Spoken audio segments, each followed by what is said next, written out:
Right,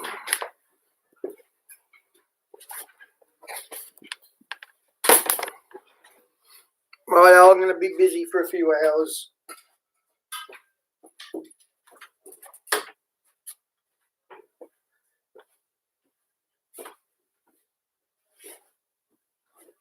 Right.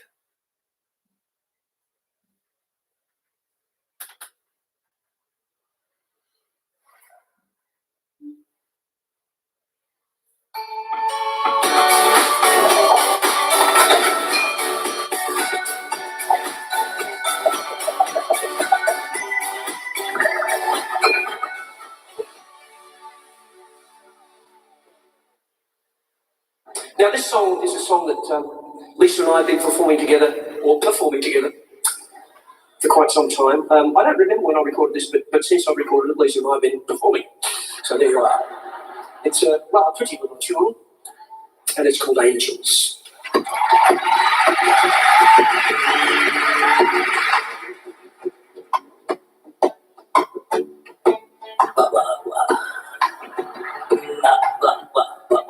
Oh, just my pretty man. I'm sorry, I just turned into Rolf Harris. Hang on.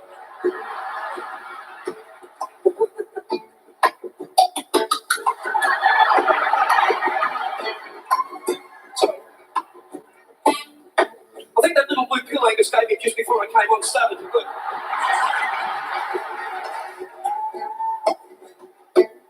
All the blood rushed to my nose here. Mostly you shouldn't have got that joke.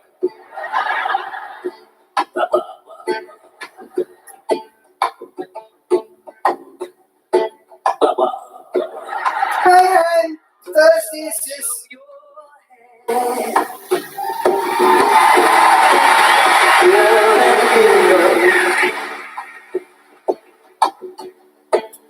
You take me in and let me go. Oh, give love to love. Where would we be? How is it done? Two into one, so easily. Lifted up by Jesus. Should have said lifted up by Jesus. Higher than the world. Strong enough to live it. Bound to let us see. The angel never lifted up by angels. You understand. It never said how every man just fades away. If not for Christ's sweet love, where would we be? Ashes to dust, worn up to rust, away from me. Lifted up by angels, higher than the world, strong enough to live it, bound to let us see. The angel of love, but close enough to heaven. We're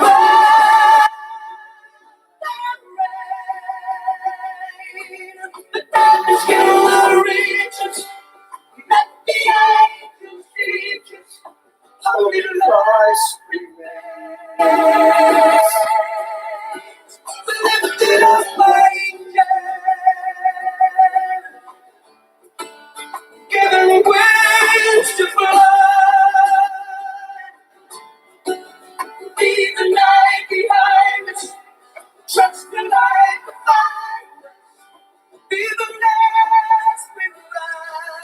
We're lifted up by angels. Oh, yeah.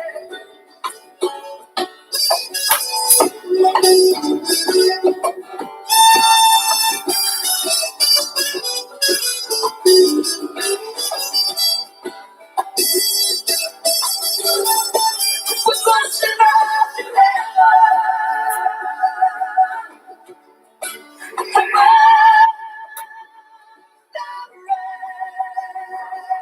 Come on, the gospel reaches. Let the angels reach us. All of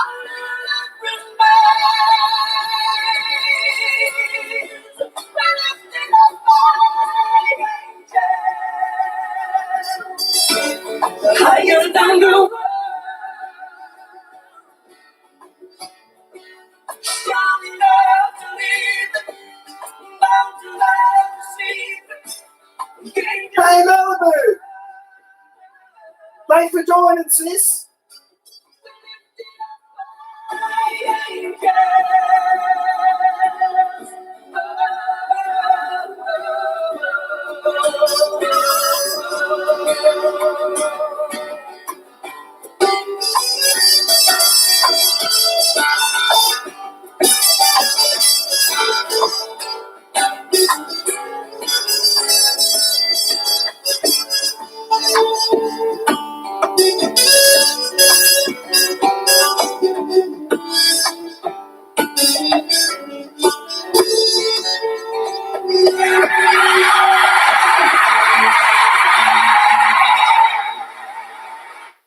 Okay, guys, here's a show. It's going to be about a certain religion's sex grooming practices.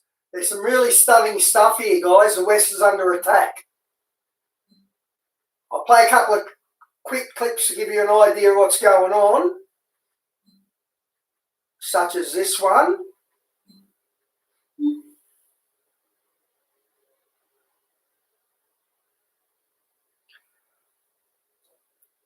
I don't know.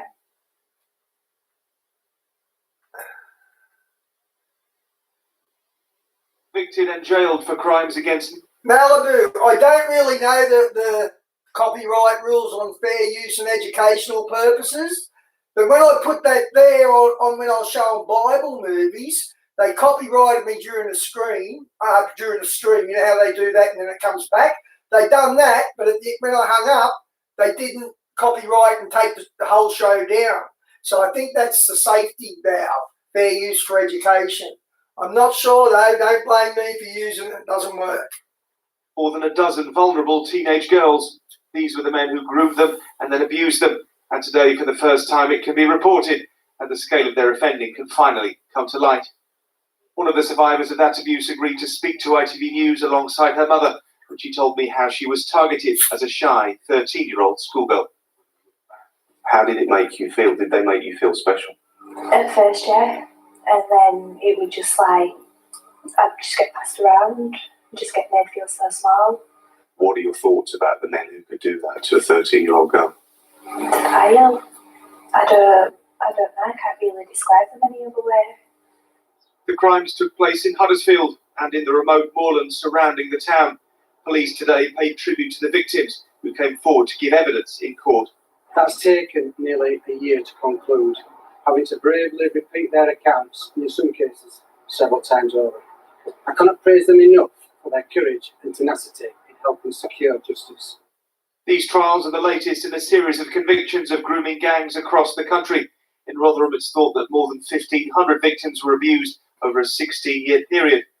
In Oxford, there were 373. In Rochdale, 47 girls were abused. And in Newcastle, the estimate is 700 victims. Thousands of girls. This victim told me her first complaint to police of her ordeal was lost and ignored.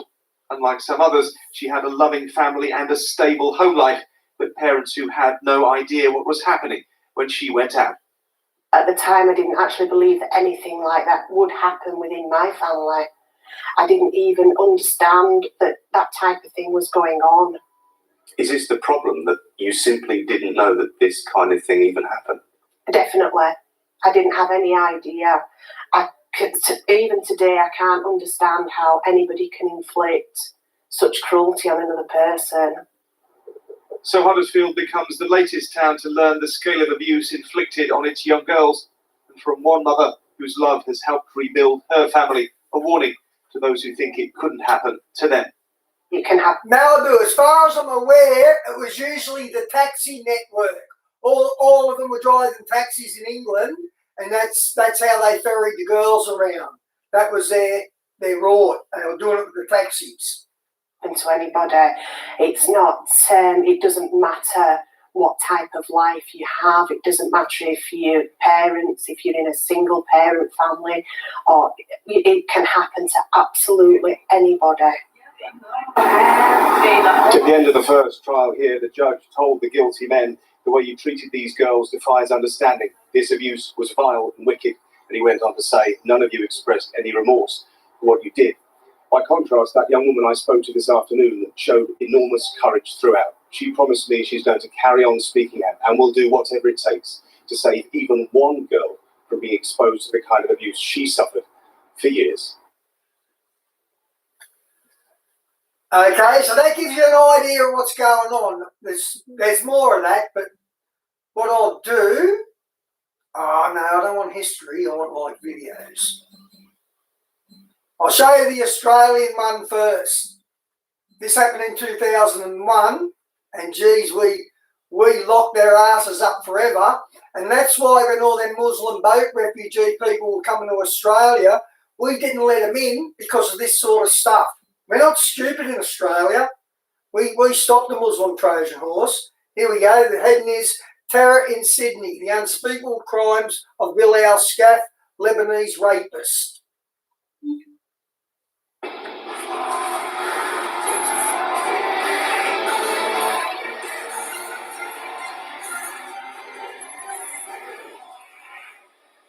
Tonight, Bilal Scaff, the teenager who led a gang of savage rapists on a rampage that shocked Australia.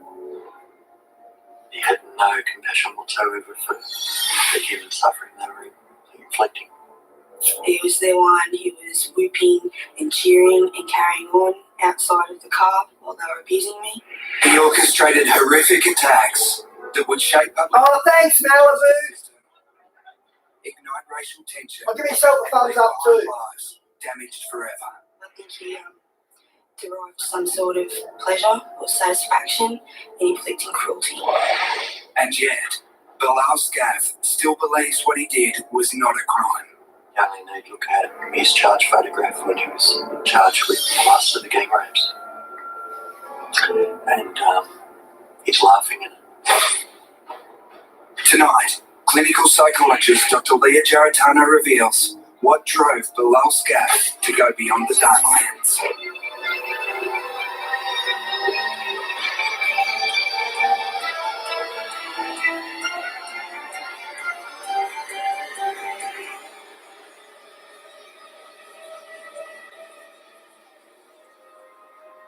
How can an ordinary young man transform himself to become leader of a pack of violent sexual predators and be capable of planning the most horrific acts? And how can he fail to see that what he's doing is wrong? These are some of the most terrifying experiences. I'll still be out Malibu for a while, sis. I'm glad you're here. Violated by a mob led by a teenager who enjoys her degradation. Tonight, we'll enter the mind of Bilal Scaff, Australia's worst serial gang rapist. Lebanon in April 1975. A civil war erupts between Christian and Muslim factions. Australia responds to a humanitarian crisis by relaxing its migration rules. There's a surge of refugees, among them Bilal Scaff's parents, Mustafa and Baria, who are from the country's north. They reached Sydney in 1976.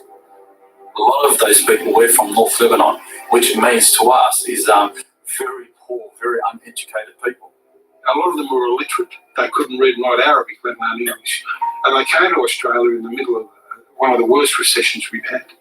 Mustafa Scaff was luckier than most. Despite the tough economic times, he got a job on the state railways. and a home in Sydney's southwest.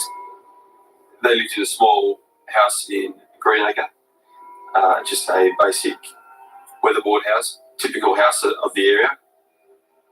I suppose you'd call it in many ways it was an underclass area because of the level of unemployment was just enormous. There were dysfunctional families. There were extended families where the father had lost control of the family unit. The mother was leading the family, but symbolically the father had to do it. Not the easiest place to raise a family, but that's where Bilal was born on September the 14th, 1981, followed by his brother Muhammad in May 1983. Typical Lebanese family, just like everybody else. Parents are lovely people, law-abiding citizens. Thanks, Bob. In 1986, Bilal's Gaff went to Chilora Public School, and then in 1993, aged 12, moved to Belmore Boys High, where he was to meet Robbie. Well, as a normal bloke, sorry, a friend, like, he used to buy us stuff, whatever we want, like, buy us food, take us to restaurants, and go together. Bilal's family was growing. He now had another brother and a sister. His father Mustafa was taking on all the extra work he could to make ends meet, and that meant he had little time at home with his kids. Having the father work very hard, the father figure doesn't exist, therefore authority is not in the house. The father plays a big role, very, very big role, in terms of discipline, in terms of keeping the kids in line. There were soon warning signs. At school, Bilal was having problems. Like, he got in much trouble. I don't know the schools. But whatever he did, Bilal knew he support him. He seemed to have a strong relationship with his mother, which is strange for what had happened. But he seemed to have a strong relationship with his mother, and in his mother's eyes, could do no wrong. Bilal Skaff is the firstborn son, so within his family, he automatically has a unique status. He's up there on a pedestal. But because his father's so often absent, Bilal's standing within his household is even higher, and he'll likely escape serious discipline when he tests the limits. That shapes his attitude to school. There he flaunts the rules and acts just the way he does at home. Bilal always wanted to be a leader of the kids his own age, but when that didn't happen, he turned to those he could impress more easily, younger boys like Robbie. Look, if you see how he got friends, he'll be a leader on the little kids. You can't lead on someone that's stronger than you. You only lead on someone that's weaker, of course. In 1995, Bilal's life was to change dramatically. He was expelled from Belmore High because of bad behaviour. He was just 14 years old, but his formal education was over. Bilal Skaff had no qualifications or real career prospects, but he was acquiring a criminal record.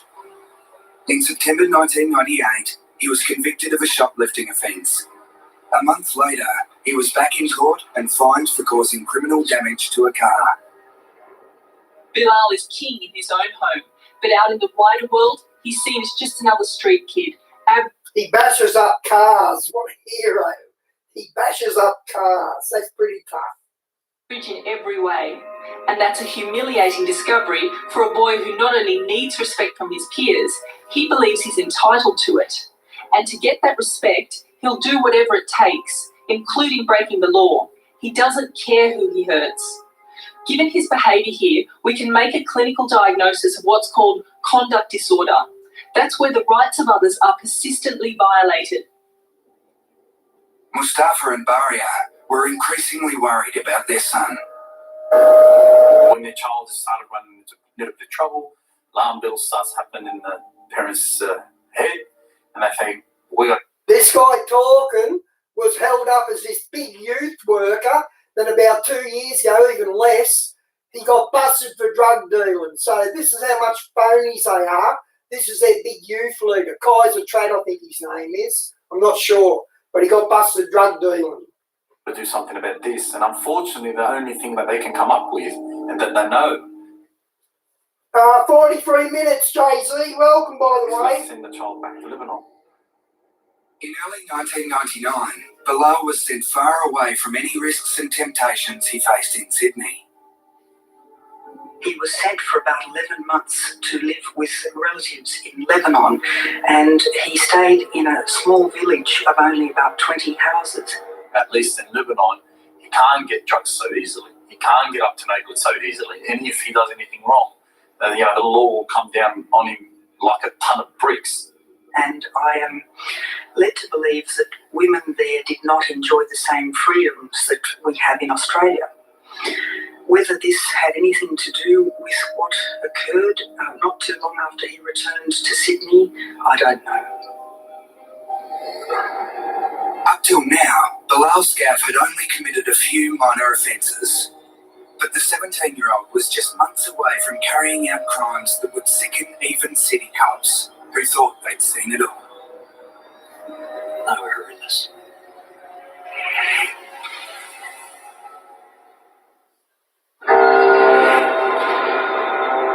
Bilal Scaff had just returned from Lebanon, sent there for 11 months by his parents, who were worried about him drifting into crime. But in July 2000, soon after returning to Australia, he was convicted on a charge of shoplifting. It is these young people who have lost their identity. There he is, a drug dealer. What's his name, Barney? Rahman. When it comes to time to decision making, they're making the wrong decisions because young people don't come back to their parents. They say nothing to their parents. Scaff's parents wanted to instill discipline in the son they loved, but they left it too late. Jay-Z, when he went to jail, he got 38 years for this. When he went to jail, he thought he was going to go into jail as a big hero for the Muslims, but he gave him such a dreadful name, they hated him, and he ended up on strict protection. He doesn't mix with anyone. So sucko, that backfired big. 11 months in Lebanon, without the freedom and the power he was used to, left him frustrated. He wants his power back. And being segregated from the opposite sex for so long just made things worse. There's evidence that gang rapes are far less common in environments where boys and girls are allowed to mix freely. In Lebanon, the girls were untouchable, but Bilal Scaff wasn't used to being denied anything. In July, his father Mustafa succeeded in getting him a job with State Rail. Bilal was now working in customer relations on the Bankstown line.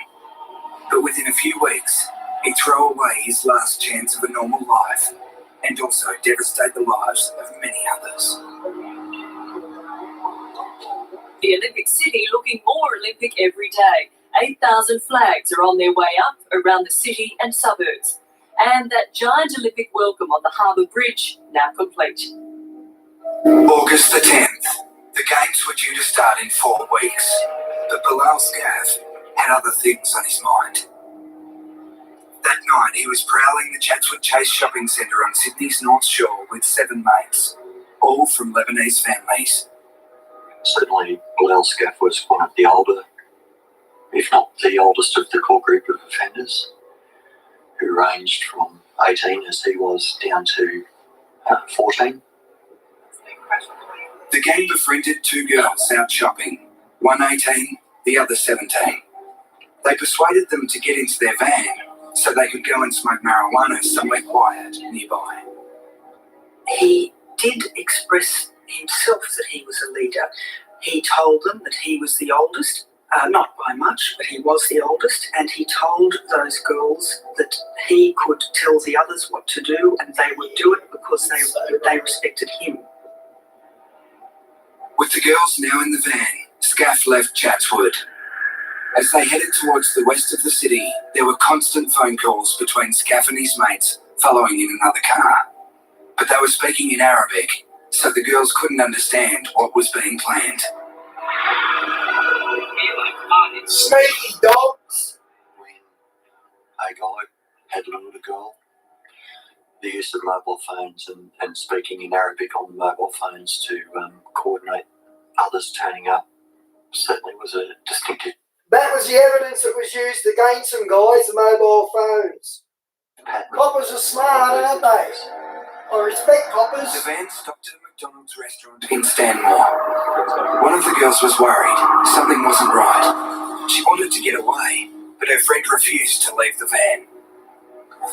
Just after 11 o'clock, the girls were driven to Northcote Park in Greenacre. Only then did they realise their terrible mistake in trusting Bilal Scaff and his gang. The thing that did give it away that he was a leader was a particular command he gave for the niceties to sort of finish and the attack to begin. The girls were split up, threatened, assaulted, and forced to give oral sex to all 8 in the gang. One was dragged behind a toilet block where she was repeatedly attacked. Scaff then raped the other girl. He was the first to rape one and the last to rape the other. The gang stole the girls' handbags and phones, then abandoned them, to be rescued by a passing motorist. The attack was reported to the police. I was working at Ashfield in the child protection team there as the detective team leader. In early August, my team took 2 reports of what were gang-related attacks. In liaising with the Bankstown detectives, we found out that they also had recently received a report of a 17 and 18-year-old girls that had been sexually assaulted. And the links between certain similarities in those cases could not be ignored. And that's where I made a request for a strike force. With the start of the Olympics so close, police resources were stretched. So we're looking at 11,000 people at any one time doing nothing else but Olympic security. We locked down. It was a matter of whatever investigators I could get for the strike force. By the time I got there, the strike force consisted of about 5 or 6 investigators, and I think at its peak probably came up to about 15 investigators. In the few months before the 2 girls were raped in Greenacre, there'd been other incidents committed by members of Scaff's gang. They'd been harassing girls, threatening them with knives, and demanding sex. What is clear is that he had no respect whatsoever for the teenage girls that they were attacking. Absolutely none. And no compassion whatsoever for the human suffering they were inflicting. The next attack, just 2 days later, would be even more brazen. Bilal Scaff would lead the rape of a girl who knew his own brother. And this time, the victim would be threatened with death.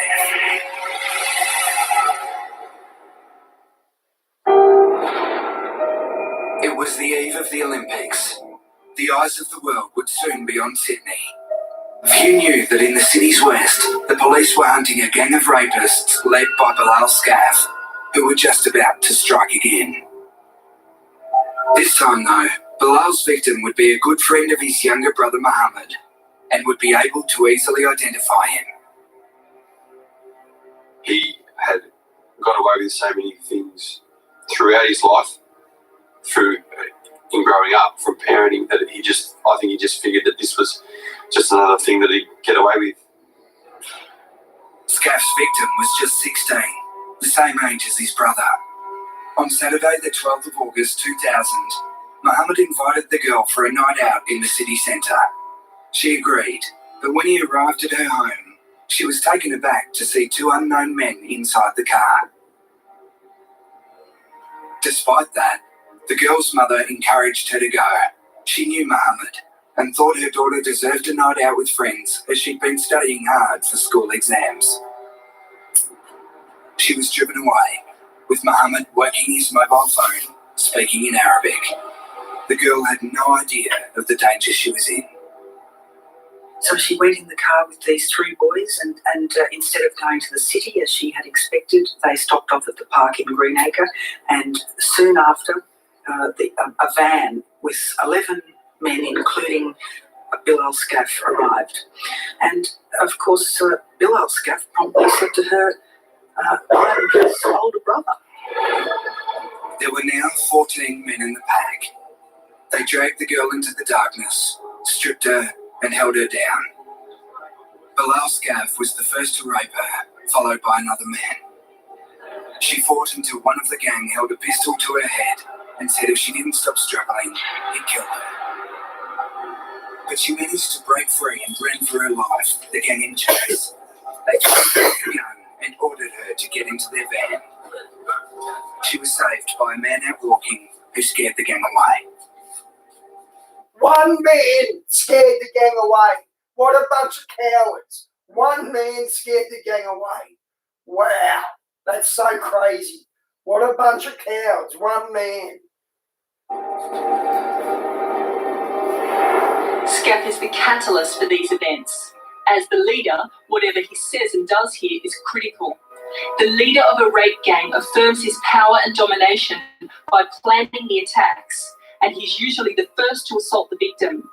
And when Scaff decides to escalate the acts to an even more serious level, the gang follows him without question.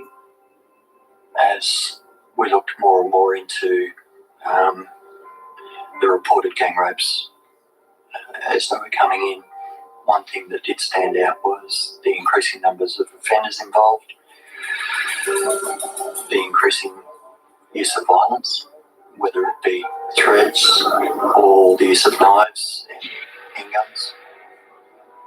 They thought that they were committing these offences and going unreported and unnoticed by the police. Scaff and his gang would soon rape again. This time, an even more brutal and sustained attack. I think it's one of the worst crimes that has been investigated by the New South Wales Police. Bill knew it was wrong, and he was enjoying committing the act, and I think he was particularly enjoying encouraging others to commit the act too. The last Scaff and his gang was sure they couldn't be stopped.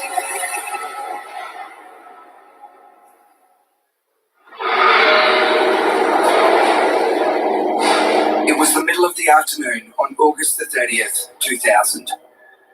Less than 3 weeks after their last attack, 5 of Bilal Scaff's gang were on the lookout for their next victim. They found her, reading a book on a suburban train all by herself.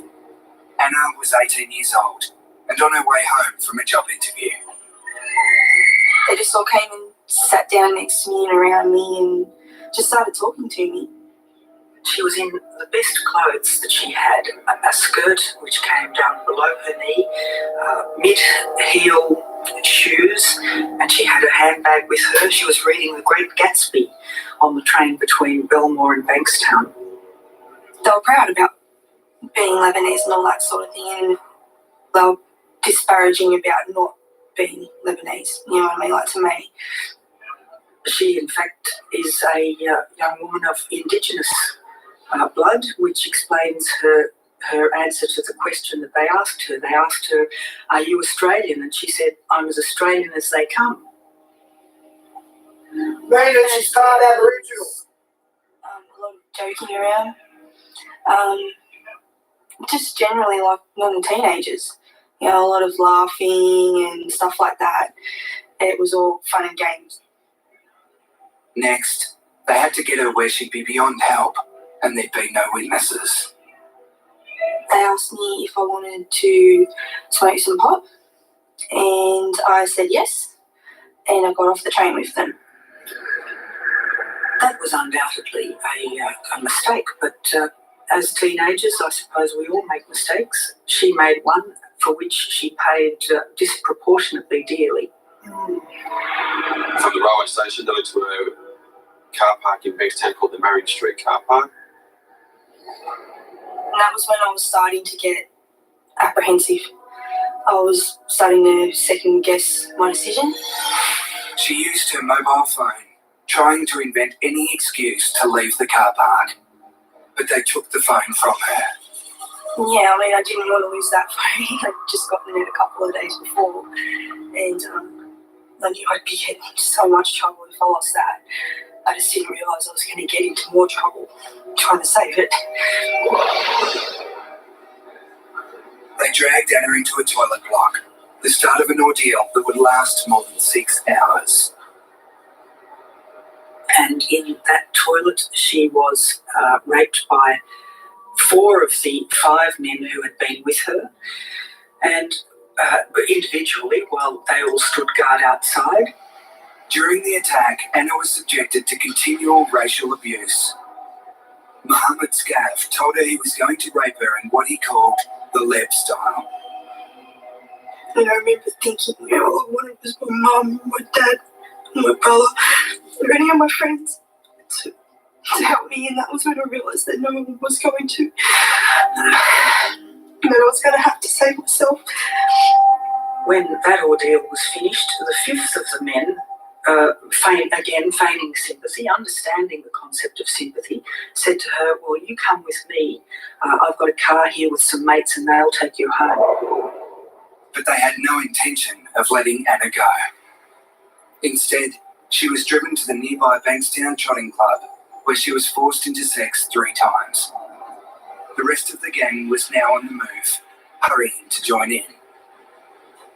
There was no passion or lust which could have overtaken those who were called up by telephone to come and join the rest. So in that sense, it seems that it must have been more a way to express violence and degradation, humiliation in a sexual expression. It wasn't too long before another car rolled up. Inside was Bilal Scaff himself. He was tall, not taller than me. The olive-skinned, dark-haired. He just looked like a prick. Sorry, but he just had that look about him that said, I'm not a nice person. And he didn't bother to hide it. So I knew even from the beginning that Bilal wasn't going to be some, saviour on a white horse. He was going to hurt me too. Anna was told to get into the back seat of the car. There was Bilal on one side and the other guy on the other side. And, the car took off and I just knew. They were playing rap music and it was violent, like sexually violent. And so I knew by then, this is it. They're going to do it too. And sure enough, before the car was even out of the car park, they'd already started, groping me and stuff, so... When the car pulled into a service station, Anna attempted to escape.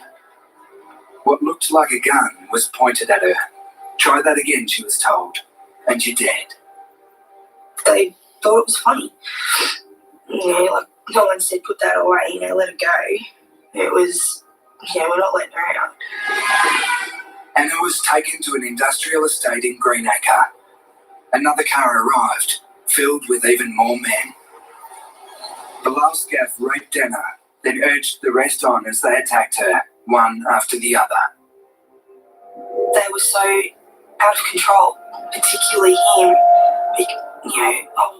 He was leading them in almost hysteria outside of the car. Like he was cheering and he was yelling and, carrying on and thumping things and, he was encouraging them and almost aggravating them into being worse, into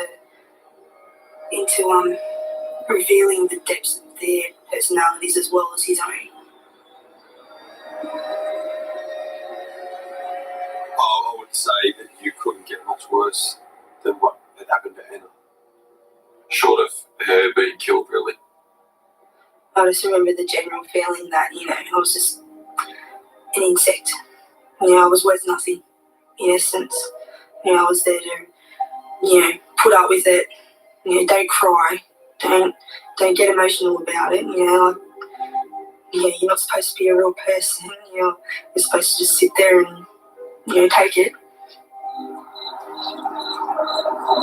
They were saying they wanted to shoot me and I'd already seen what I thought was a gun and I was just hoping that I'd get out of it alive. After she'd endured 25 sexual assaults by at least 14 different men, they let her go. She'd been through hell, but for Anna and the other victims, the ordeal was far from over.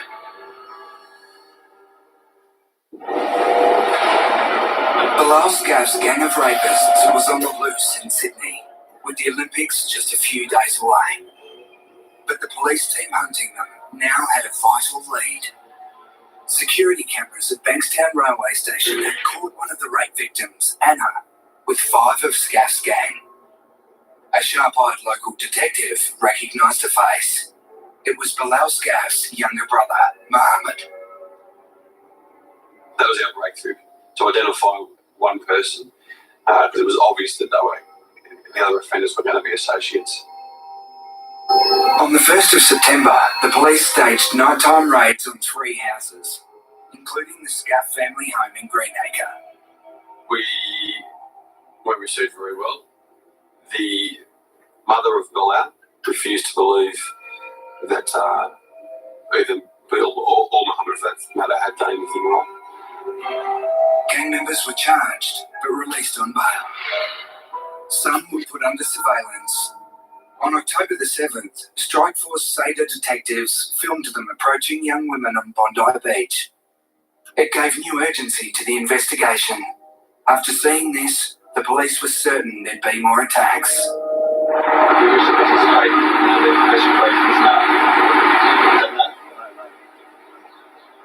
On October the 31st, Detective Watt interviewed Bilal Scaff in the garden of his family home in Greenacre. Scaff agreed to talk, but that was all. During the offence, the victim was forced to have vaginal intercourse with 2 males, as 3 other males were gone. What's striking here is how Bilal Scaff's body language reveals him to be more irritated than anxious about the police investigation. There are few signs of concern or guilt. He just wants these questions over with. This tells us 2 important things. Firstly, he clearly doesn't believe he's done anything wrong, and he's sure he's going to get away with this. And secondly, this cold lack of empathy towards the rape victims and no fear about the seriousness of this situation is a characteristic display of a young psychopath. The victim ran from the males who caught up with her and showed her a firearm. I'm going to ask you questions in relation to this matter. Here, Scaff is being asked about 4 terrible assaults on young girls, but he's not surprised or outraged, as an innocent person would be. And we see the true predator when he's questioned about one rape in particular. The police officer mentions that the girl was threatened with a firearm, and Scaff just can't help himself. He enjoys this moment too much. Unable to repress his true feelings any longer, he starts to laugh. Wow. He had a particular air about him of being confident and arrogant, and was sure, I would say was sure that he was going to get away with this. I don't think he had any idea of the implications for him. I don't think that he had any idea of how seriously the community and the courts would regard his crimes and that of his co-offenders. You only need to look at his charge photograph when he was charged with the last of the gang rapes. And he's laughing in it.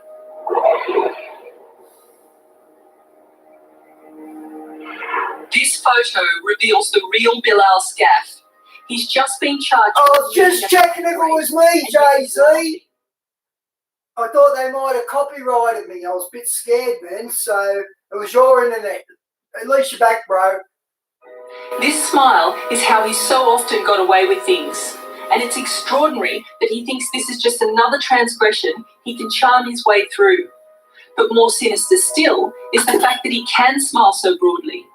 That's because under stress, we all reveal our true selves. So if Scaff was feeling any real concern about the consequences of his crimes, then we'd see it now. But Bilal Scaff is enjoying himself. Scaff and 8 members of his gang challenged their identification in court. Some denied they'd been where the rapes took place. But all those phone calls they'd made coordinating the attacks became a vital part of the evidence against them. This was the benchmark for an investigation of a sexual assault. I had never seen a sexual assault investigated in the same way as say, a murder. This was There was closed-circuit television, surveillance, listening devices, telephone intercepts, mobile telephone experts who could pinpoint precisely where phone calls were made. When DNA evidence proved Scaff must have had contact with one of the victims, he just changed his story. He admitted having sex with her, but claimed she'd agreed to it. In court, he kept up his act of defiance and indifference. He was very flippant. He and the others were flippant. They were mucking about and playing in the dock. Every day, polystyrene cups in the dock had been torn into hundreds of pieces. The speakers in the dock had to be repaired numerous times because the people in the dock fiddled with them. Scaff refused to let his defence team tender any of his psychological reports, even though they could have helped him. He faced 21 charges and 4 trials, each time with different co-defendants, many of whom saw it all as an anti-Muslim conspiracy. There were continual delays, appeals, and an aborted trial, all quite proper in the eyes of the law. But for the victims, it meant reliving their nightmare again and again. The hardest thing Loading problems. It's been good so far. Wait till we get to the British ones. They're even more horrific. At least these guys got stopped.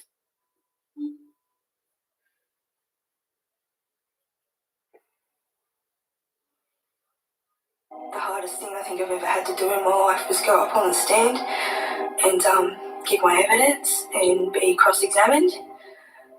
For these young teenage girls to describe in graphic anatomical detail, as they have to do, each of these sexual offences over and over again was very, very hard. In several cases, the girls, in being granted a break during the proceedings, literally came out of the court door where we were waiting for them and collapsed either in our arms or in a fetal position in a waiting room. I was so proud of her in court. She's just so strong. And just the courage that she has, it just astounds me sometimes. Scaff and his gang watched the anguish and humiliation of their victims in court, and they fed off it. Would they be feeling any shame or remorse? Well, it's possible, but it's not likely. They saw themselves as targets of some unjust conspiracy, and they were furious their victims wouldn't just shut their mouths and go away.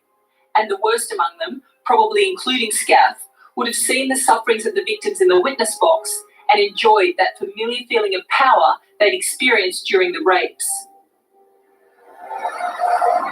Their accounts of the attacks were detailed and horrific, but the victims still had to deny claims they'd freely consented to sex. It was clear what the gang's friends and families thought of them, especially Bilal Scaff's mother, Baria.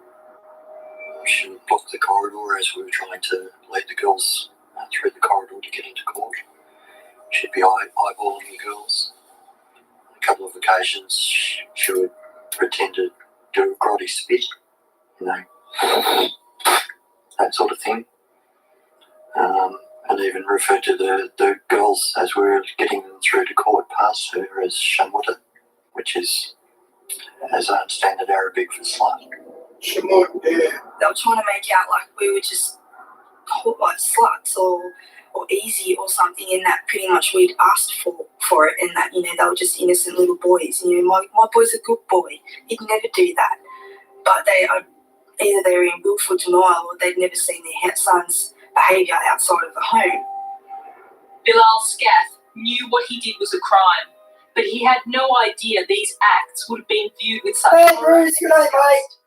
You see the way he rationalises it. The victims brought it on themselves by agreeing to go with him and his gang, and so they were responsible for what happened next. And Scaff is so arrogant, he thought he'd be smart enough to beat any charges. So after all this, does he now understand that what he did was wrong? Is he now remorseful? No, he is furious. Some of the offenders tried to silence the victims with threats, even posing as police officers to track them down. Fearing for their safety, Strikeforce Seda relocated 4 of the victims and their families.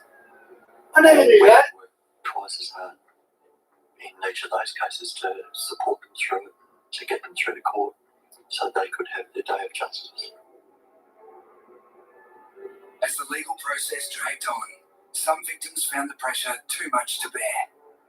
There was a series of appeals, of course, in relation to these matters, and in some of the retrials, the victims were not prepared to return to give evidence again. Finally, on August 15th, 2002, Bilal Scaff was convicted and jailed for 55 years, with a non-parole period of 40 years. Oh, it's more than I The thought. longest jail term ever given in Australia for a case that didn't involve murder. In total, his gang was jailed for 240 years. Do you feel stronger now that do you feel a sense of almost power that these guys are now being locked away for very long periods of time? No, not power, I feel safe. As sentence was passed, Bilal Scaff simply smiled. His mother Baria collapsed in shock. But the world Sucker. hadn't heard the last of her son. Look at that. All too soon, he'd be back in the headlines. The two girls identified as A and B.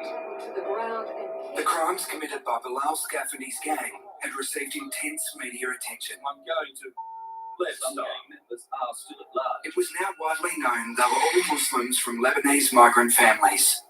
And their victims, though from different ethnic backgrounds, each identified themselves as Australian. From the wider community, there came a backlash.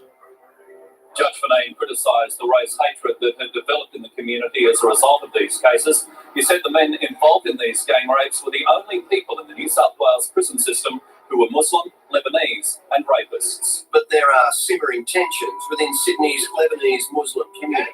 We get locked up rape anyway. She'd be a Muslim, no, they wouldn't have touched her. She was wearing a burqa or hijab or whatever, they wouldn't have touched her. But because she was a non-Muslim, they thought that she was easy. They don't care, she's only an Aussie anyway, so.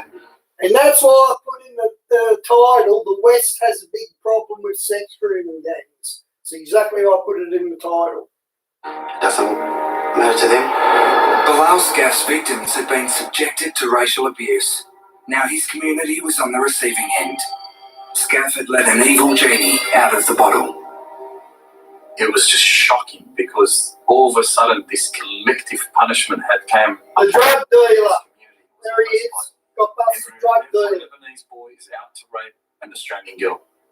That's what happens with moral panics. You know, at the time, there was that underlying thing about all Islamic people got horns grown out of their head. That's true. Race and religion saturated almost every aspect of these crimes, both when they were being committed and in the community outrage that followed.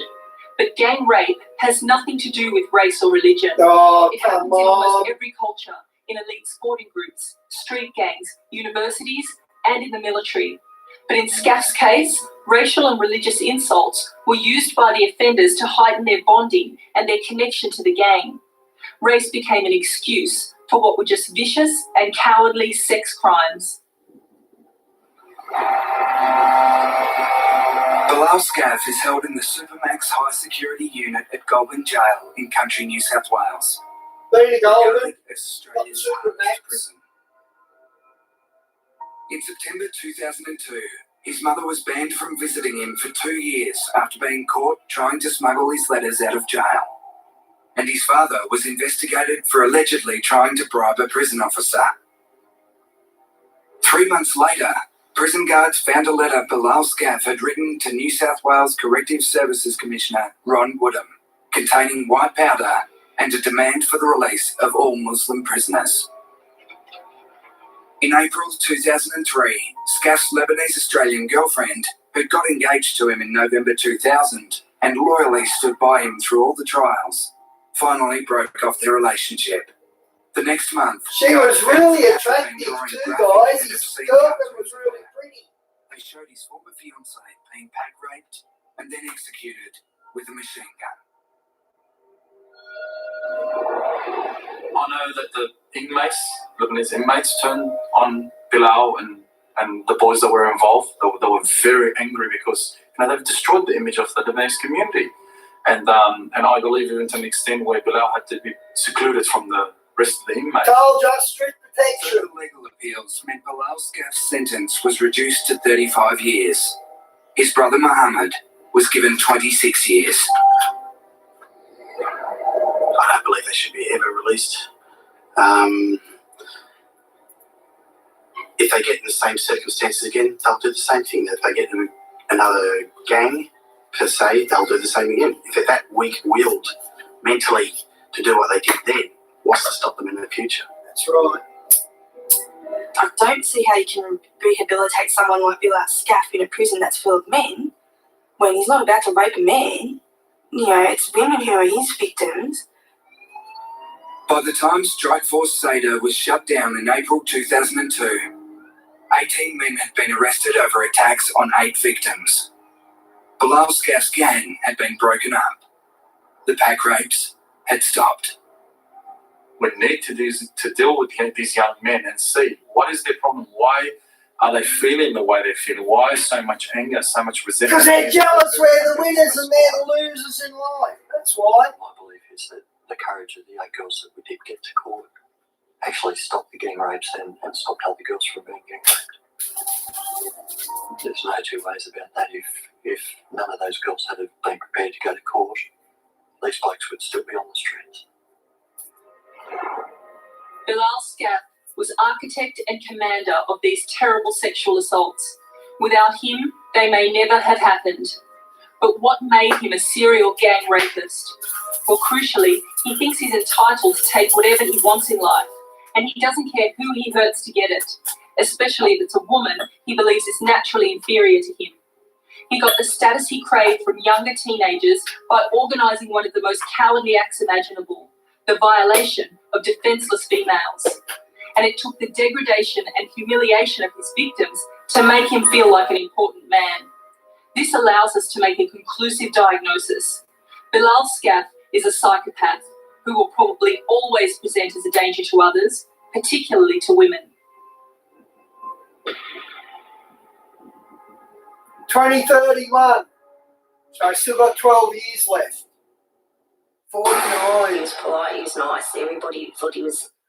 Okay, now we'll go to some British ones.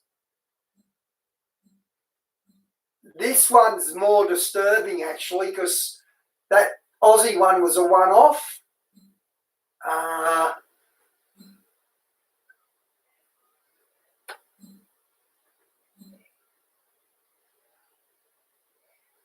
I'll just play a couple of quick ones so you get the idea of what's going on. Jailed for crimes against more than a dozen vulnerable teenage girls. These were the men who groomed them and then abused them. And today, for the first time, it can be reported, and the scale of their offending can finally come to light. One of the survivors of that abuse agreed to speak to ITV News alongside her mother, and she told me how she was targeted as a shy 13-year-old schoolgirl. How did it make you feel? Did they make you feel special? At first, yeah.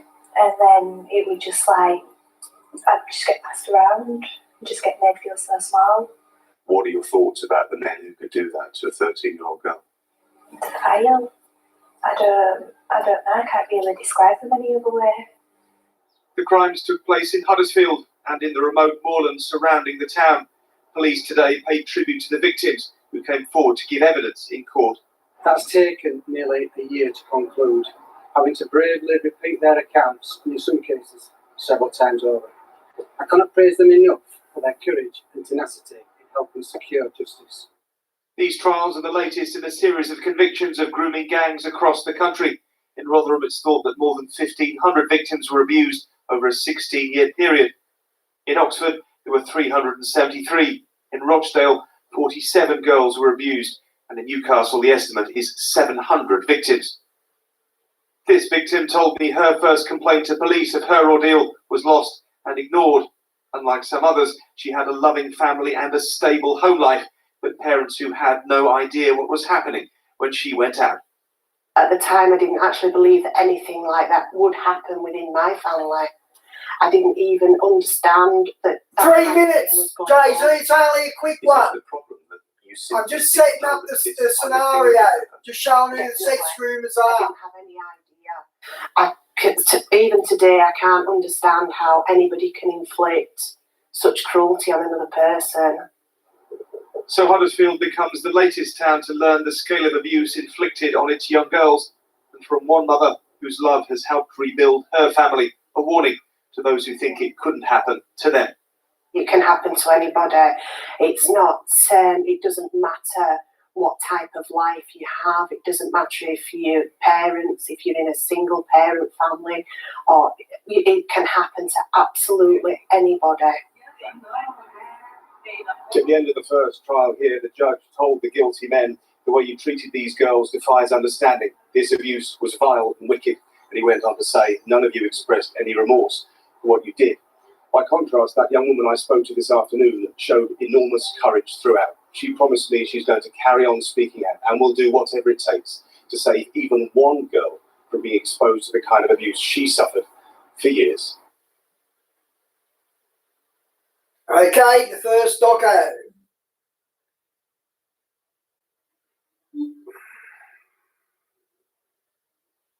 Befriended by young boys who were probably like 4.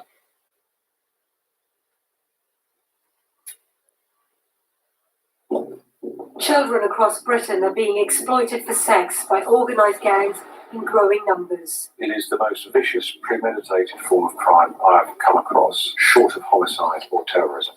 This is a very serious situation. We need to understand it, and then we need to not only prevent it, but we need to stop it. Last month, the Office of the Children's... Let me have a look where it is. Did I load it? The hunt for Britain's sex gangs. Oh yeah, okay, I'll play that one first.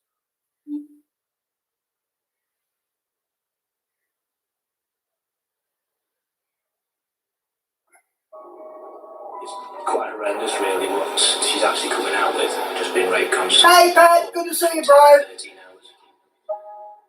And he pushed me onto the bed and lay next to me. I just stopped saying anything at that point. I just lay there. I didn't rape her. What did you do with her? I didn't rape. What did you do with her? Yeah, I didn't look at her. Yeah, I don't even know it yet. It's so easy to manipulate the mind of a child, and that's what they are, they're children. We've got to prove our case beyond reasonable doubt. Defence only have to provide a doubt.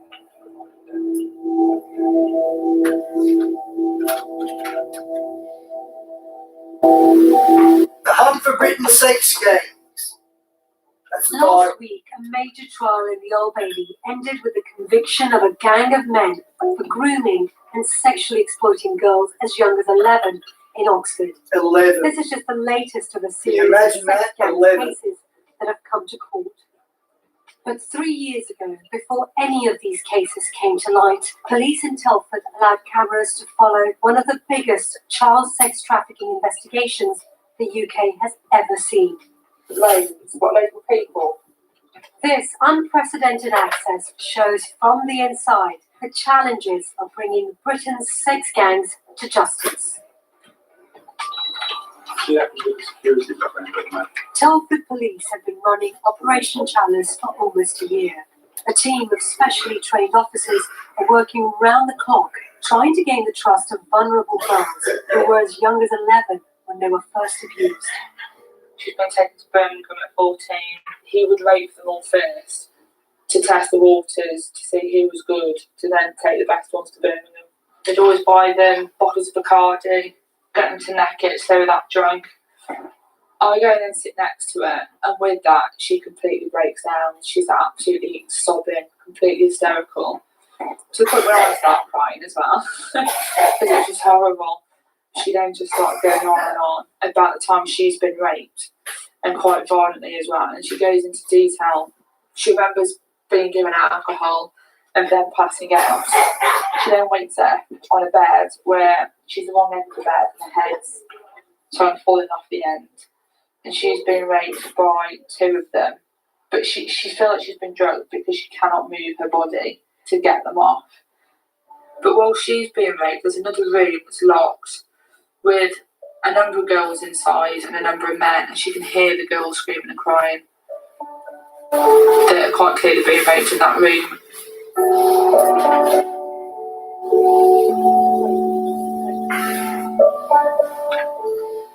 DCI Alan Edwards is leading the investigation.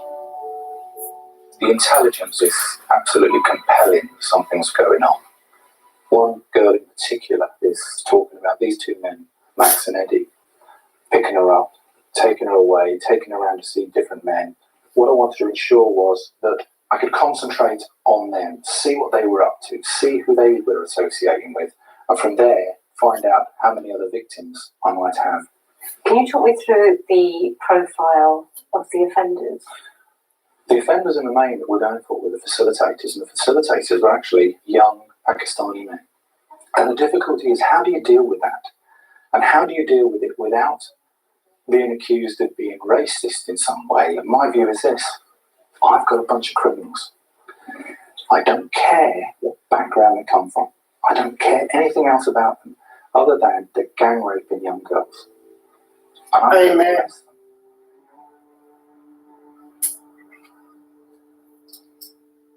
Much of the intelligence at the beginning of the investigation came from David, a concerned father who had started to follow his daughter Abby after her behaviour became increasingly alarming. Every time my daughter went missing, if I'd seen her getting into a car, I'd report her missing straight away. You would look at vehicle registrations, the colour, the make, and the identifying marks on the vehicle, the occupants. But then you start thinking about the routine and what she's actually doing. She was sleeping all day. She was getting numerous texts, harassing texts and harassing phone calls, to the point where she would go, I'll be there, showering at 10:30 at night, waiting till you've gone to bed. You hear the door shutting.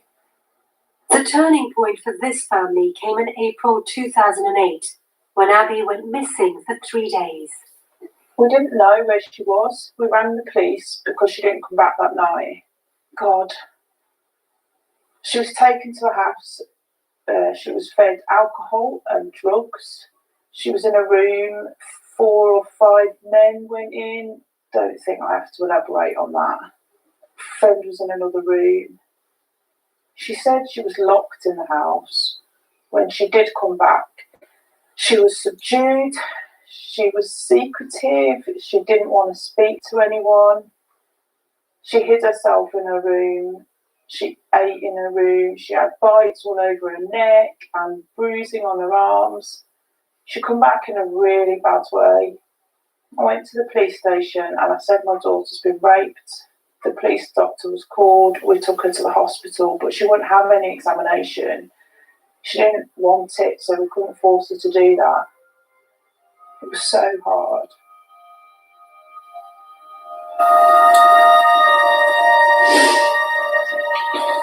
That's basically when my life changed, when her life changed.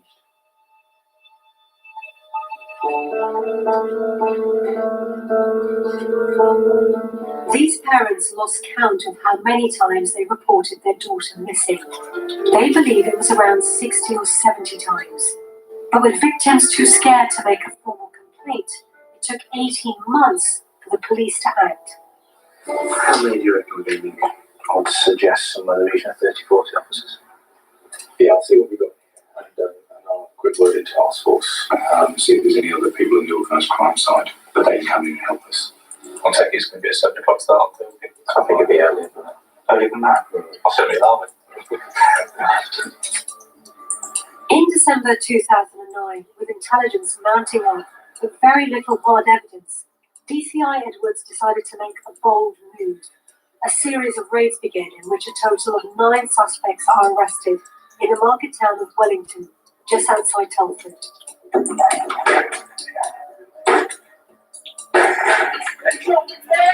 Some are locations where police believe girls are being taken to be raped.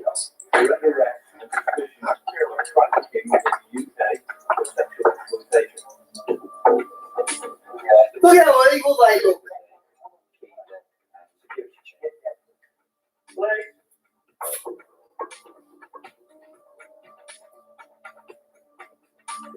Amongst items seized by police is a condom used inside and out with the DNA of multiple men. What? A shared condom? Once the men are safely in custody, 9 girls are invited to give evidence. Is this the person that you're referring to when you gave identification? Yeah. Could you please tell me the number which appeared on the screen when that image was displayed? Number 5. With their abusers locked up for now, the girls are willing to give enough information for the police to interrogate the suspects. I want you lot to tell me who I was arrested and that you were arrested in case to remind you on the suspicion of rape. These are the names of some girls. And there was a few girls there texting me like that. I wonder if you're not doing no girls at all. I've got a wife at home. I mean, fuck it on the way and that. You've texted that person. Were you going to suck my sweet chocolate cock? What's that about? No comment. You then go on, are you slim, mid, overweight? So you don't even know what this person looks like that you're texting. That you want them to suck your sweet chocolate cock. Charming. Within 3 days, the police have enough evidence to charge Max and Eddie and 3 other men. But for the victims of the Chalice investigation, their ordeal is far from over. The men are soon released on bail and start to threaten the witnesses as they had done previously. At 14, she was told by a man, I know where your mum lives, your brother will get it, your mum will get it. And these girls believe that, they're young girls, they believe these threats.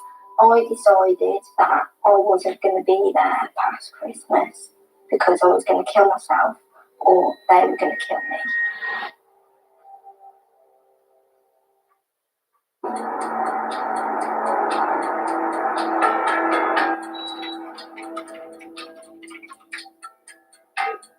Just over a year into one of the country's biggest child sexual exploitation investigations, 13 men have now been charged with crimes ranging from rape to sexual activity with a child.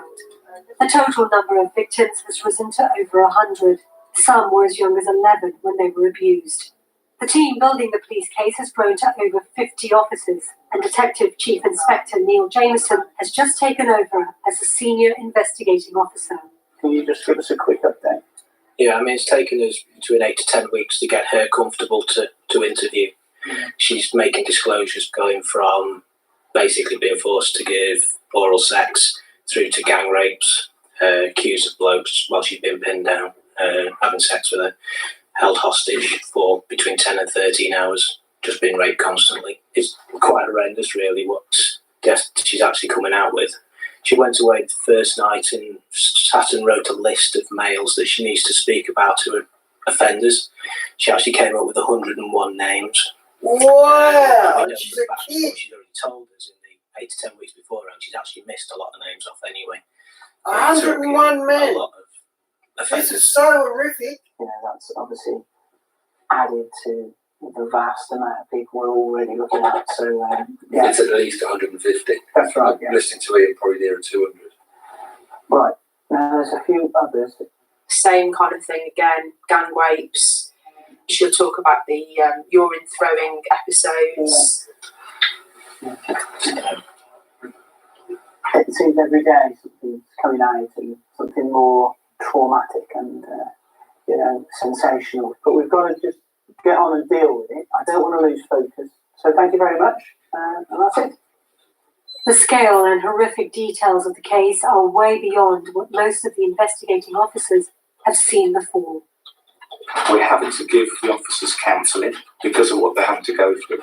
Because when we talk about girls breaking down and talking about their experiences, it's actually quite harrowing when you realise this 14-year-old girl is talking about being gang raped and these men swarming and using every orifice she's got all at the same time. She's 14 years of age.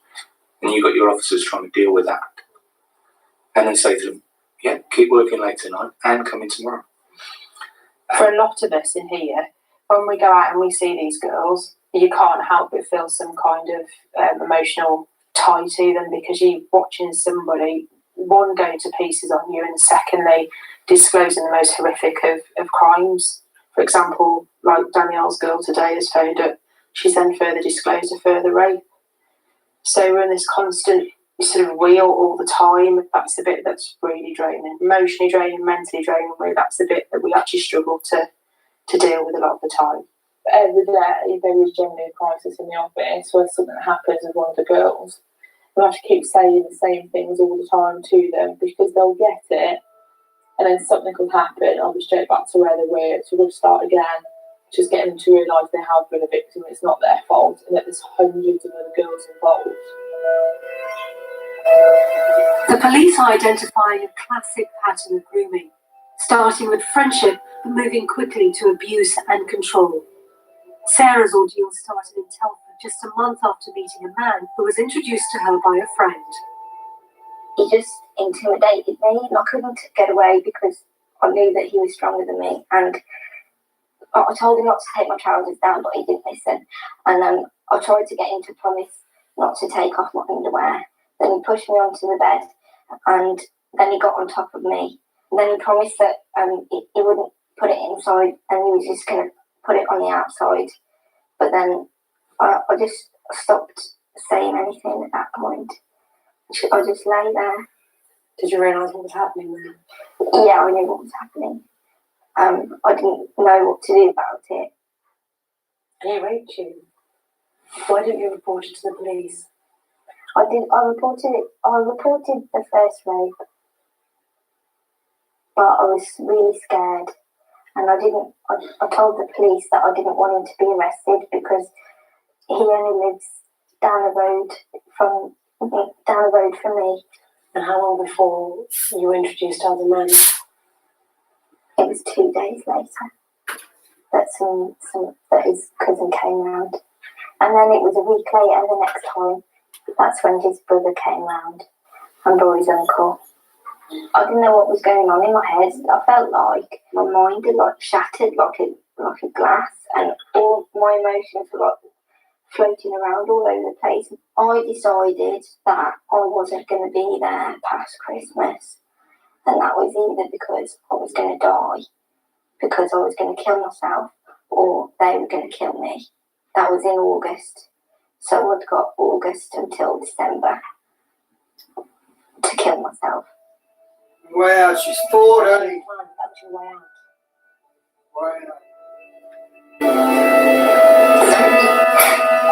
I'm sorry. It's all right.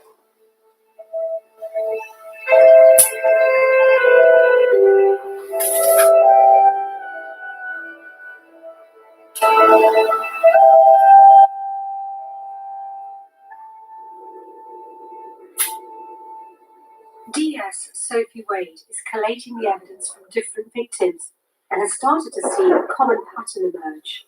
3 men in particular, the Ali brothers, Max and Eddie, and Mohammed Ali Sultan, were local men well known within the community, and a lot of young women knew these men. They were enthralled by the older man who had the car, who gave them cannabis, who gave them vodka, and they thoroughly enjoyed the driving around in a car facility in Wellington. Everybody's looking at me. He's the man who's giving me the attention, and I felt very, very special. And these men felt really wanted and quite genuinely loved in their eyes. And how could they be bad people? How could they do anything to actually harm them? The men then introduce the girls to their friends and family and take them out to secluded areas at night. They will take them out there, they will ask them to perform a sexual act on themselves or somebody else. And it's usually accompanied with, if you love me, you do this for me. The girl will say no, and they're either told to get out of the car, so they face the threat of either being thrown out in an isolated area, which is, I think for a young girl, is a really frightening place to be, or would it be just easier to actually give somebody oral sex? And that's what they've done. A lot of them actually chosen to do that because it is just the easier option in their minds. And that continues in that vein for quite some time, and that's how the behaviour becomes completely normalised. They become completely desensitised, but they become entirely compliant with what is being asked of them.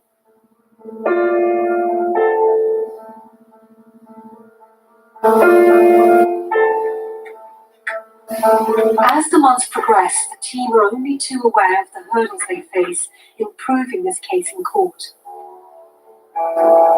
The problem we're going to have is that they're going to try and discredit the girls because of their vulnerability and because of the fact that they are having sex with so many different males, and they're going to say that, you know, they're promiscuous and that they bring it on themselves and stuff. Well, it's not their fault. We're talking about men now. You're not talking about teenage boys.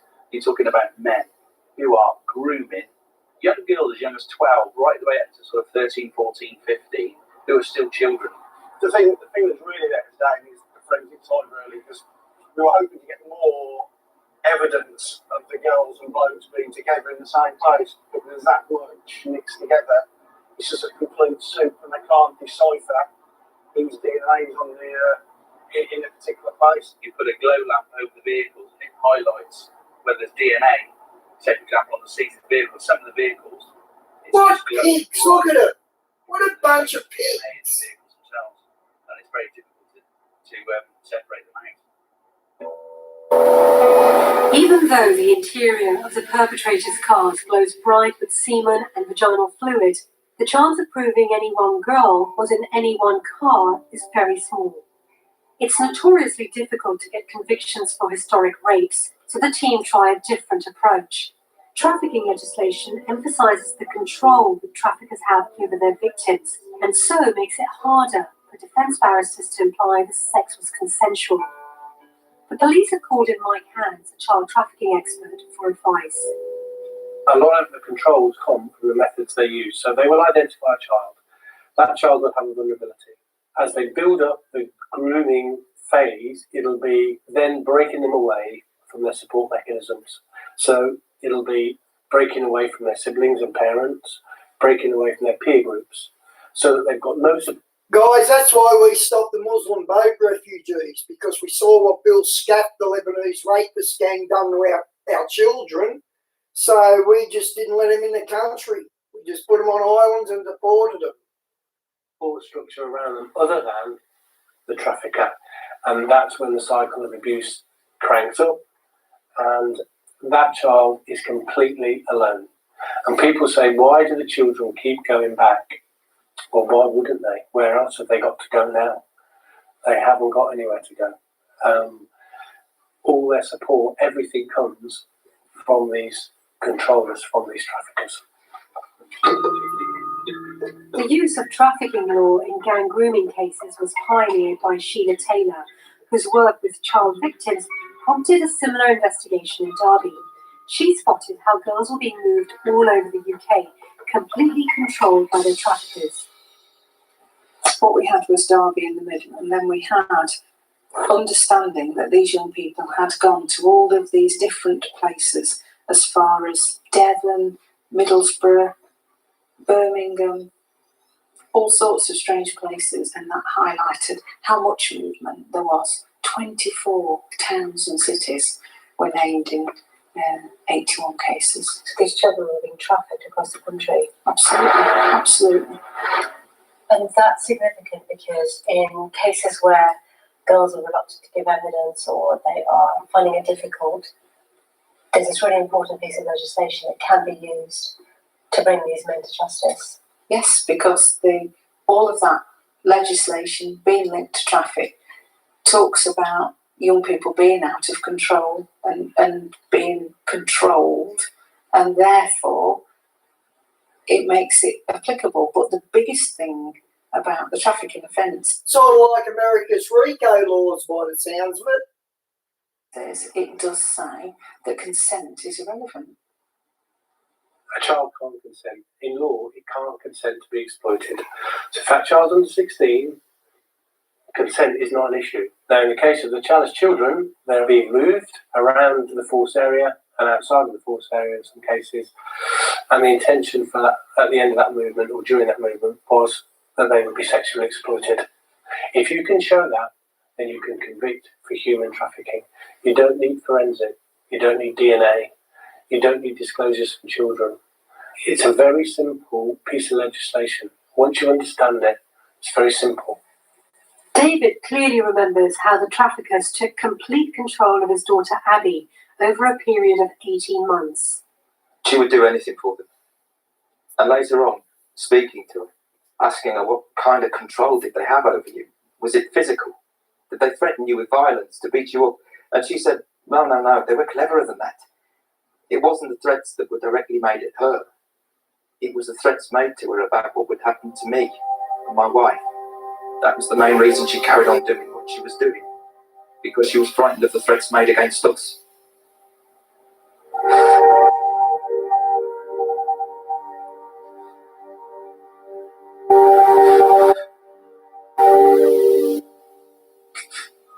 Poor old Dad, look at him.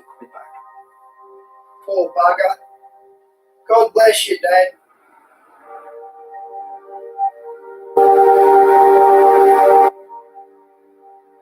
David had to pick up his daughter from towns all over the country, including Brickhouse, Halifax, Bradford, and Birmingham.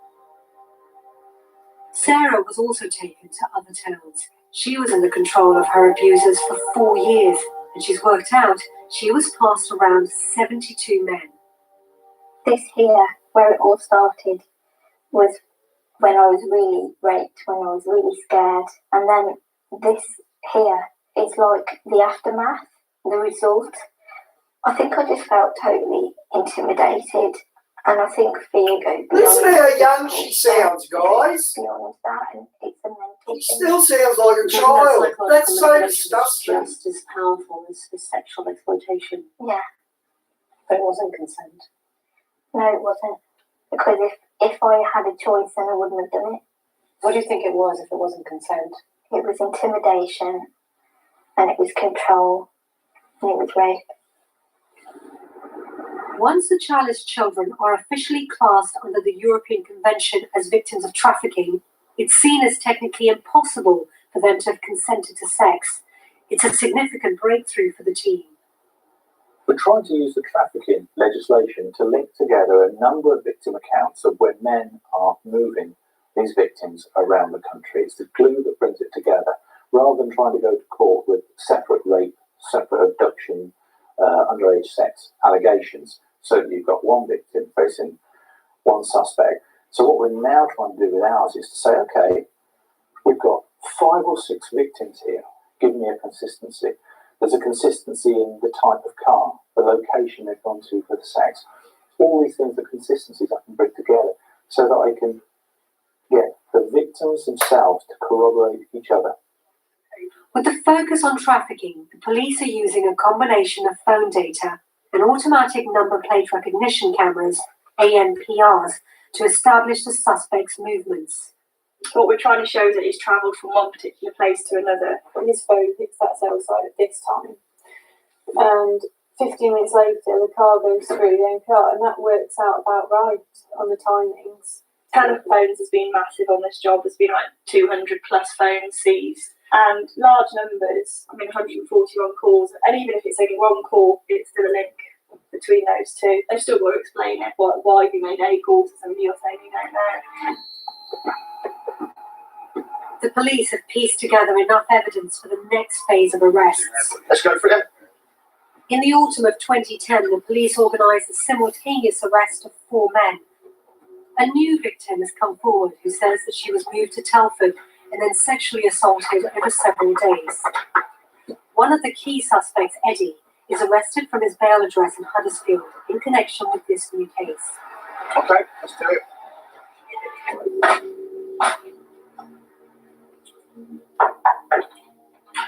Well, Miss Mercer, please. We've got a warrant for your arrest. Step inside for us, please.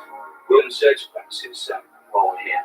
Okay, so if you just remain with us just for the time being. It's bullshit, mate. You got me? Right. You have your chance to explain the bullshits at the police station. Are you a religious man? Eh? Religious man? Do you want to take anything with you? No? You think? Okay. Listen, anything you touch from me, I know exactly what's here. Yeah. And I want my phone back as well.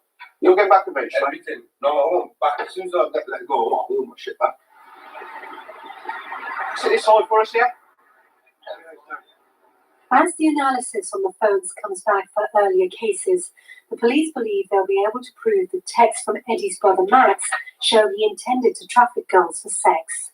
When we looked at text messaging, you could see Max would be speaking to third parties in order to facilitate to pick up to drop off, make arrangements. For example, pick her up at 11 from the hospital bus stop, and Eddie replies to Max, tell her if she's not there, she's getting knocked out. Minutes later, pick her up from the hospital bus stop, she's waiting. So they've organised for her to be picked up and transported somewhere. And the language as well was particularly unpleasant, where Ardal Ali texts one of the victims, what you doing, you sly bitch? He then follows up, just getting up, you smelly burnt out bitch. It's not unusual to experience language where they will say, fuck you, you're sly, you're a bitch. And particularly when they didn't seem to be getting what they wanted. And they will refer to girls as whores. At 9:15, he texts, sort something out for tonight. I got a whore sorted. He replies again, I got 2 girls, ring me. And then it ends with, I got a girl sorted, need a place, bruv, ? Eddie has been arrested on suspicion of rape. The police have connected him to the victim through his phone records. But critically, this time they also have a DNA sample linking him to the girl. He has already said he's never done anything with girls, but we'll ask a specific question. Have you ever had any sexual activity with any females in that vehicle, including your wife? We've never had probably this kind of strong evidence previously, and he's expecting the same, that we haven't got anything else, whereas we have. The significance of the sample that's been recorded from the vehicle is a mixed profile, and it's a mixture of his DNA and her DNA. From another room in the station, senior officers watched the interview by video link. Have you ever had any sexual relations with anybody in that car during the time you had it? I got a girl to wank me off. Is that the only time you've ejaculated in that car? Yeah, that's it. If I just show you that, that's a photograph of the girl. No, I don't know it. Never seen that girl. You want me to tell you how she describes the driver? She describes that male. Look at how evil he looks. Look at that. Glasses, in his 20s, with goofy teeth. Goofy teeth. Skinny Asians, right? Show us your teeth, Goofy. She's describing you because you're the person who drove her outside Telford and Maid, aren't you? No, that's what you're saying. Yeah, that's what you mean. If anything did happen in the car, there would have been something there, you know what I mean? For your DNA, forensics, you know what I mean? There would have been something there for you. I didn't do nothing. I don't even know that girl. Can you explain why the person who's alleging rape against you, who you say you don't know, who you've never met before, why her telephone number is on 2 of your mobile phones? Somebody must have just used my phone. That'll work in court. Somebody got hit, yeah. They would have told the police straight away. What was that text about? Simple question. Listen, I have millions of texts to me. You think I'm going to remember some toxic little low class evidence shit? These people are so stupid, they think they can out-verbal the coppers. Loading problems, we're going back.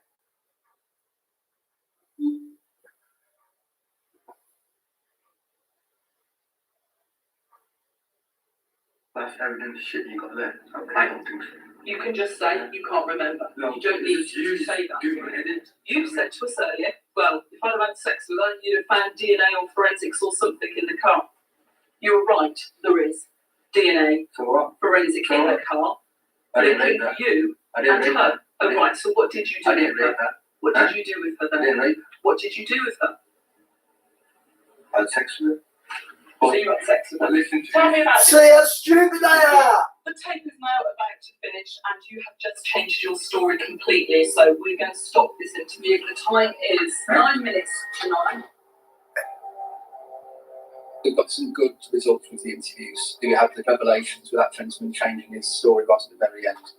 Obviously, there's kind of pros for that. We just need to try and firm up on that now and try and prove that obviously his lies would due to his guilt, or obviously prove that he's an innocent man.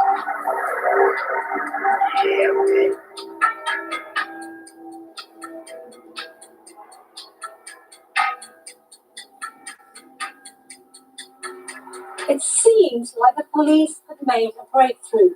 Yet over the next few weeks, the Crown Prosecution Service decides not to proceed with the case. They feel that the victim won't stand up to cross-examination in court and could be painted as an unreliable witness. This case against Eddie was dropped, but as the evidence builds up against him, he faces 20 charges, including rape, inciting child prostitution, and sexual activity with a child.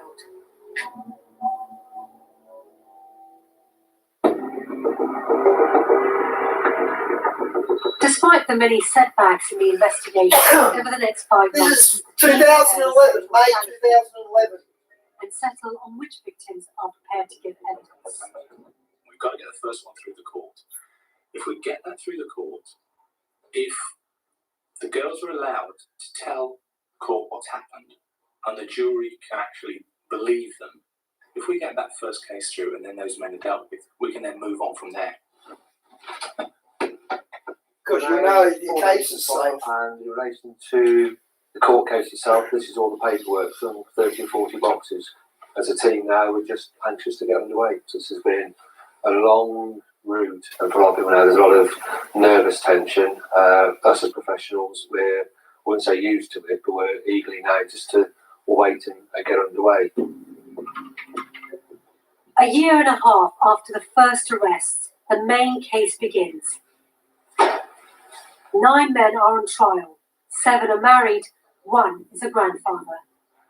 They face 49 charges ranging from trafficking, rape, sexual activity with a child, and inciting child prostitution. 7 girls have agreed to give testimony. They'll be questioned by a total of 21 barristers. The police have worked hard to keep the victims who are going to testify on board. We just have to keep visiting her and get there and see whether there are issues of security. It's been a long and difficult process. This hanging over their head for all of that time can't be easy for them. They're putting their lives on hold and worrying every day about their addresses being discovered or them followed to and from wherever they're going. And you do feel very overprotective of these girls because you know what they've been through. You know, I go home worrying about them terribly. But it is going to be hard keeping them on board. And as we know that the victim isn't always thought about in the criminal justice system. Some of them have had to be moved house, okay, because people have found out where they've lived. Other people have got cameras in their houses, panic alarms. So they're just thinking, what if? The first victim takes the stand. She's there for over 3 weeks, cross-examined by 7 defence barristers. Her police interviews are shown in court. Why do people give you drink? I don't know, to get drunk. No. And then what? And sex. Do you think that was the reason why they gave you drink? Yeah. Was there ever a time that you had sex without drink or drugs? Yeah. When you would have been sober? Was it always the same? Yeah. The jury are also shown police videos in which the victims are driven around the town of Wellington, identifying key locations of abuse. That's used to some Bengali. What's that place called? The Darker. That's where you've just said Max used to sell you to the Bengalis. Max did a show from telephone records, was in communication with a worker at that restaurant, and that he was making arrangements over the telephone suggesting that he had girls that he could take to that restaurant. They would be driven around to the rear of the premises. They were not allowed to go through the front of the premises. They would go up on the outside, up to the top of the building, out the back wall, and they would go through a window. Tell me what was happening there.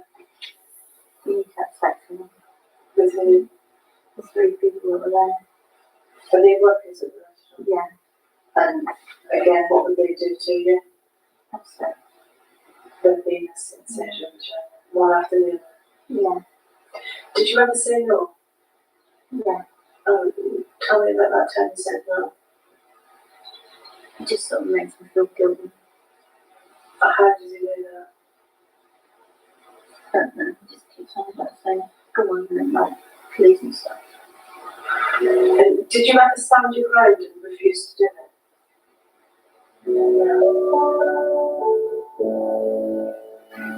After nearly 4 months in court, only 4 of the 7 victims have so far been heard, but the prosecution case has reached a crisis point.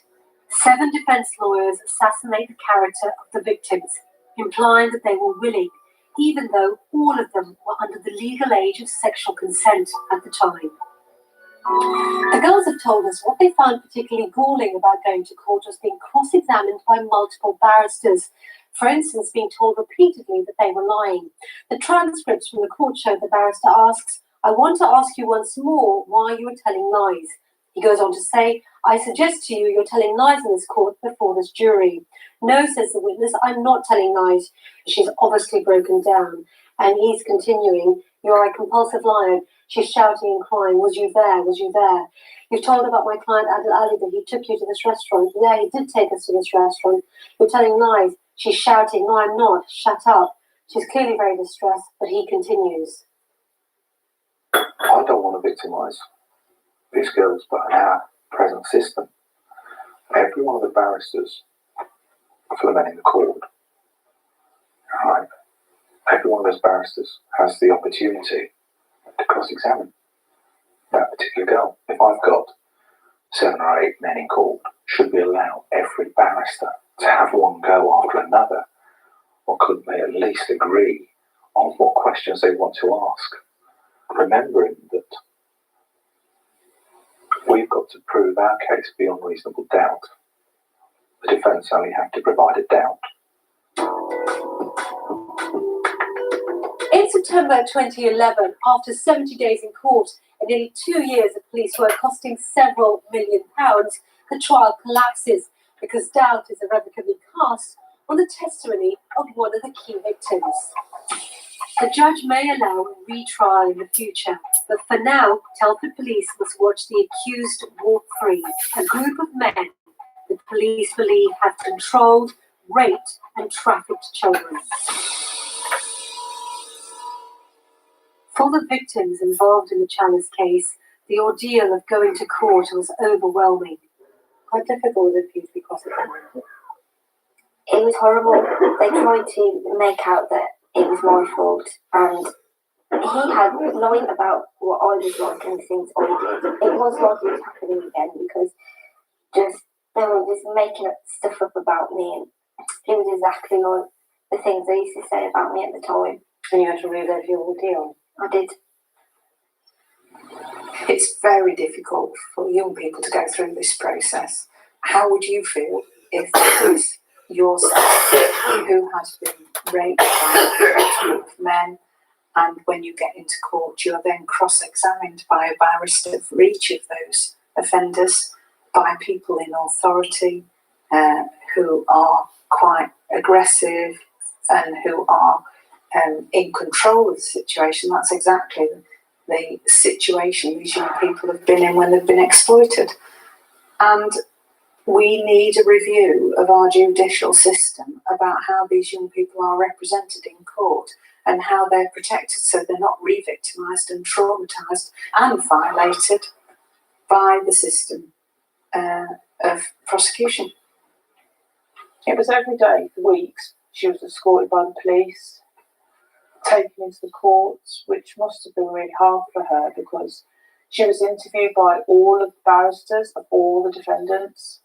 She couldn't talk about the trial. It was like she was just sort of went into herself.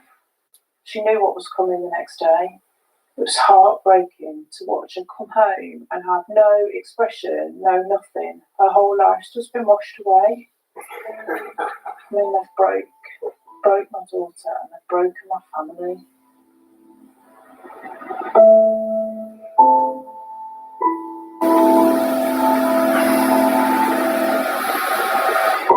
The collapse of grooming trials like this and the suicide of a victim after she was branded a liar and a fantasist by the barrister defending the man who sexually abused her has led the Director of Public Prosecutions to call for urgent radical reform. He says that above all, victims need to feel that they will be believed when they come forward. But it's not just about being believed. Once the victims have given statements to the police, they have to return to exactly the same situation that they left, often falling back under the control of their abusers. In other countries, there are centres where the victims can go for their own protection immediately after giving a statement. If you look at somewhere like Holland, since 2005, they've identified internal trafficking of their own children, and they have specialist centres that the children can be referred to recover and have their trauma treated by psychologists, nurses, doctors. We don't have any of that in this country. There is one specialist residential childcare home. It's a small home, it only has 4 beds. Why don't we have more? I don't think it's the crime is understood, and I don't think that the trauma and the controls that are exerted on the children are understood. The Office of the Children's Commissioner estimates at least 10,000 children may be victims of this kind of sexual exploitation. Yet there are only 4 beds in the whole of the UK to help children recover from this horrific abuse. While the judge of the main Chalice case considers whether to allow a retrial, Telford Police act on the lessons learned in this case by trying to stop girls going through this kind of abuse and the subsequent ordeal of a police investigation and trial. You got your driving licence, mate? We are going through a big training and development process with all of that stuff, because I think an awful lot of this comes from that front-line policing. When we stop a car and it's got a young girl, we don't take it as face value. The officers will dig what is happening in this young girl's life to make her continue to go missing. We've become far more astute, I think, for us to start alarm bells ringing earlier. They're hoping to protect vulnerable girls at a much earlier stage so that they don't repeatedly go missing. We've had an incident where we have a young child that's walked out from care this evening. As a result of that, we're treating the missing child as a high-risk missing person. The police are now targeting potential perpetrators and issuing child abduction notices. Are you aware of how old he is? She's 12. How old? 12. Oh, I thought she was 15. She's 12. We did not know this. Right. Obviously, because of the age, and also what we call a child abduction notice on your son, which will basically mean is to have no further contact with her.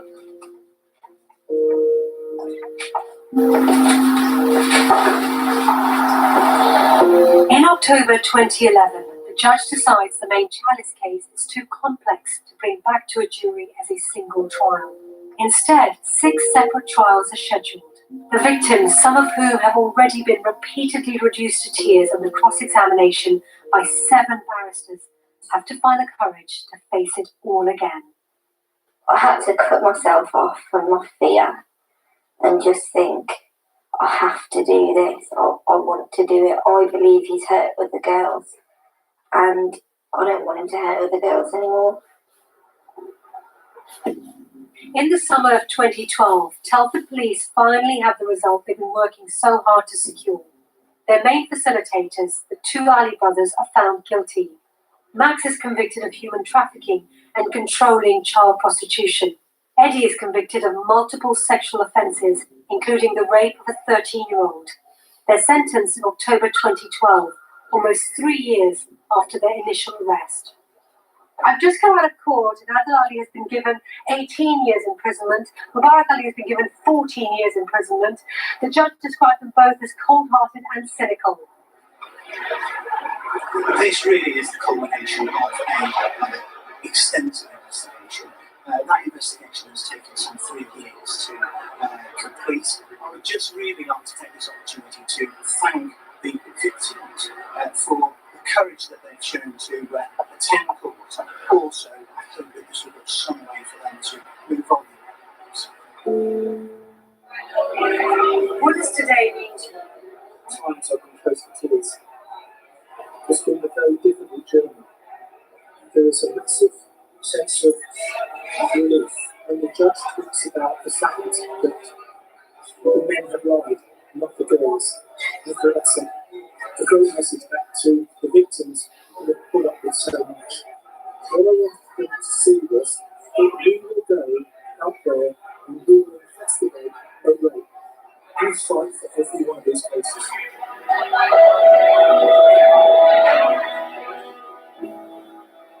By December 2012, the new cases have come to court, and including Max and Eddie, the Chalice investigation results in 8 men being sentenced in total to 59.5 years.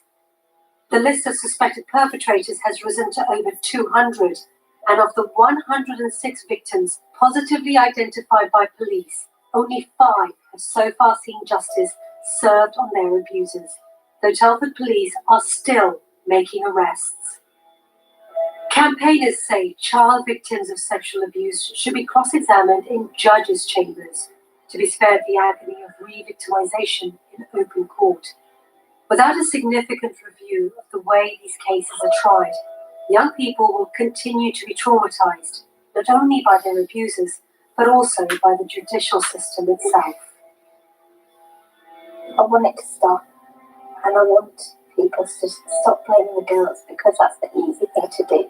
It's harder to accept what is really going on, and it's harder to do something about it. It's easy just to blame the girls and not do anything.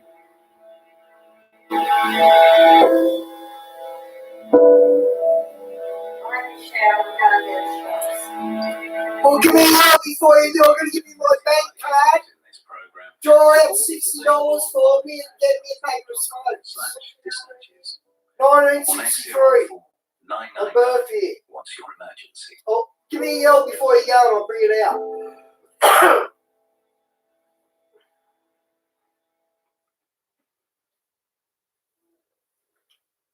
Okay. I'll do a top up again.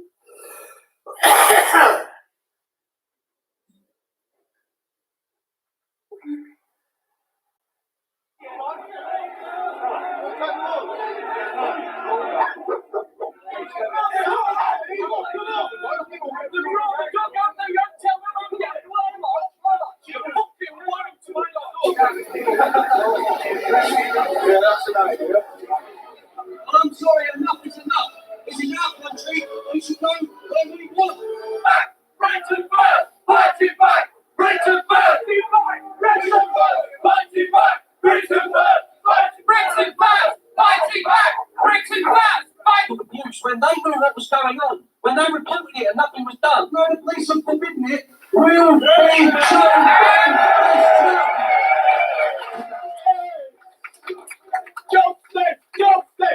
This is the truth. We want justice for the victims. I better not play too much of that. It's R3 Russia Today, or Tonight I think it's called. And I don't want to get copyrighted for that, so I just, hang on. Like videos. Right, we saw that one. Now let's watch this one.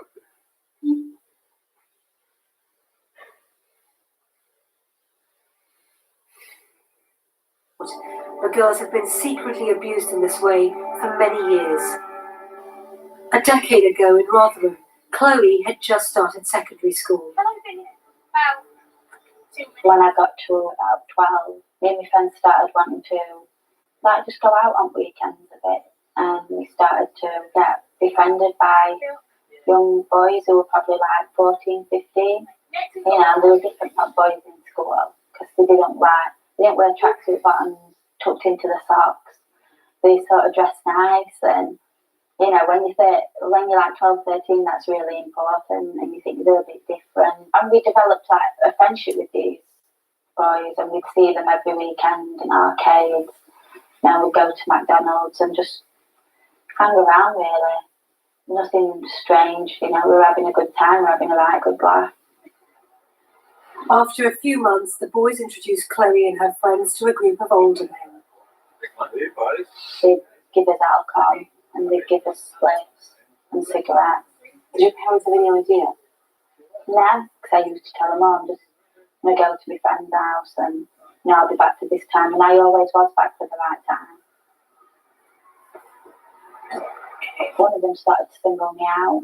I used to spend all my time with him. I quite liked it at the beginning because it got this thing about him where it was just sort of powerful.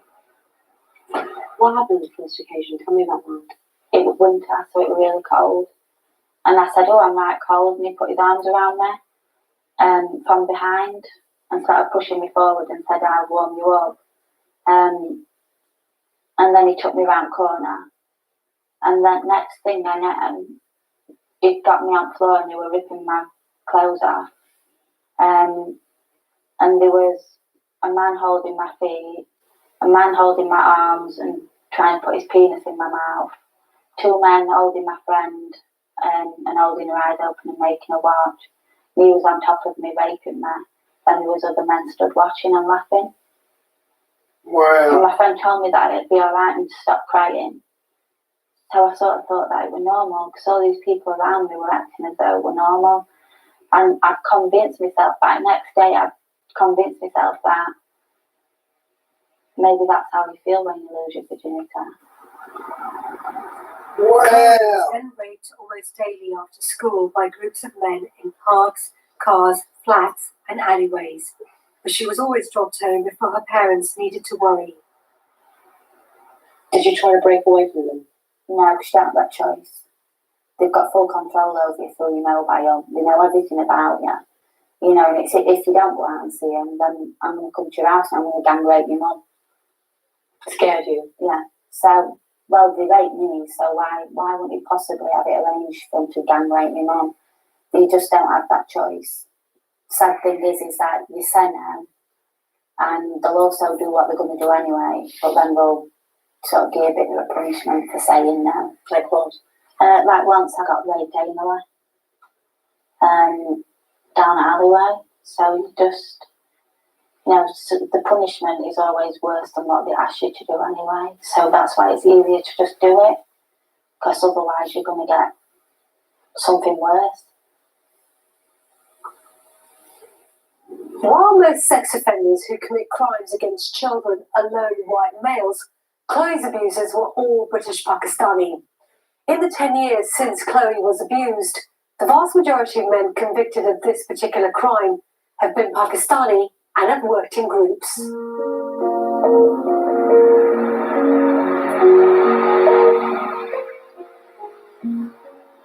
Kat Tapman works for the charity Crop and supports parents whose children have been abused, like Chloe was. She's based in Leeds, but has seen the impact gang grooming has had on families all over the country. How does on-street grooming start? So girls can be targeted as young as 11 or 12, at the point they're really just hitting puberty, have really started high school. And it's really their access wherever young people hang out. So it can be a sibling of a perpetrator who initially introduced them via schools as somebody they think actually is their peer, who might get to know that way. It can be kind of outside school gates, shopping centres, parks, anywhere really where young people may just be walking on the street. You might just see a situation where a car pulls up, winds down the windows, you know, good-looking men inside, engaging in a little bit of banter. Girls quite flattered by the attention, get into a conversation with these guys, perhaps a mobile numbers exchanged, or even just a name perhaps that you could look up on Facebook. You've got a point of access which these guys will later exploit. So as that 13-year-old girl, you know, you've got this guy who's maybe quite good looking, you know, really seems to shower you with attention. He's flattering, says so many nice things about you, calls you his princess, size you things, seems to be really genuine. You think he's your boyfriend. He's always asking questions about you. He's always wanting to know how your life is, about your family. The key thing is that these guys are investing. They're investing time and money in girls that they target. And what we'll see is a change in behaviour that goes with that grooming process. What do you know about where the girls are taken by the men? So we know that they're taken to a variety of places, quite commonly flats, bedsits, cheap hotels, parks, car parks even, in the middle of the night. In this particular area, we know of a number of flats and houses that are being used for sexual exploitation. What happens to the girls once they get to these bedsits or to the car park or to the takeaway? We know of kind of anecdotal evidence of a number of places kind of being called party houses, and it's seeming like a fun place to go, and you know, hence the party name. But equally, you can kind of find yourself there, and actually, there's very little of a party going on. You are the only girl, or one or two, and it is all men there, and it's basically you are the party. you are the one they're going to use for sex.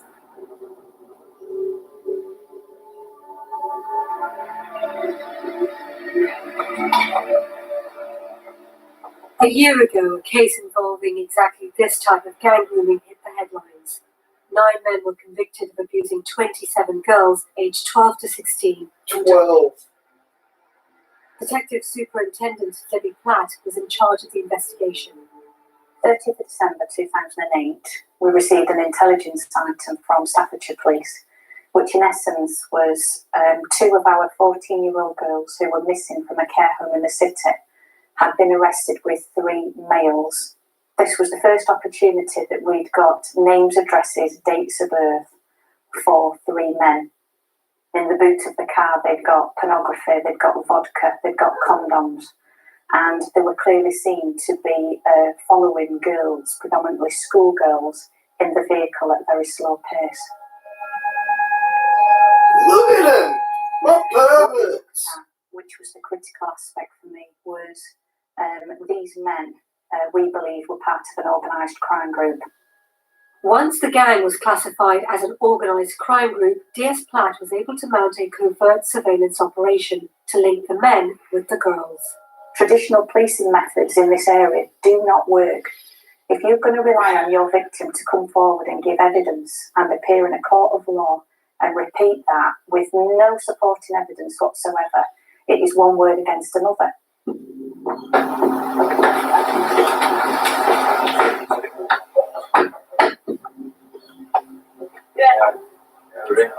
I think the girls were generally in pairs and felt quite safe, so I don't think they were appreciated exactly what the intention of this group was. Because let's be clear about it, they only had one thing on their mind, and that wasn't to be a boyfriend or to be a friend of any of these children. Children!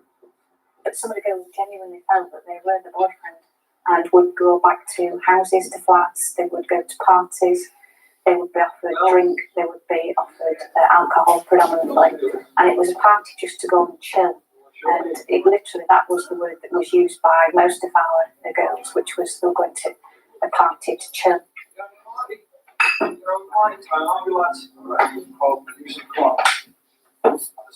They were not expecting what happened once they were alone in those rooms.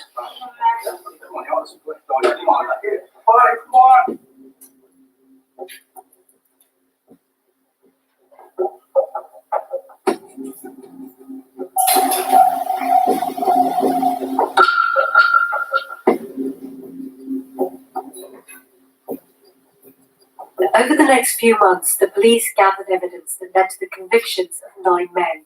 During the trial, the victims gave harrowing details of their ordeal. 2 girls were threatened with hammers, and another was locked up, held prisoner, and then repeatedly gang raped. The level of trauma, the control and manipulation, the fear of the perpetrators.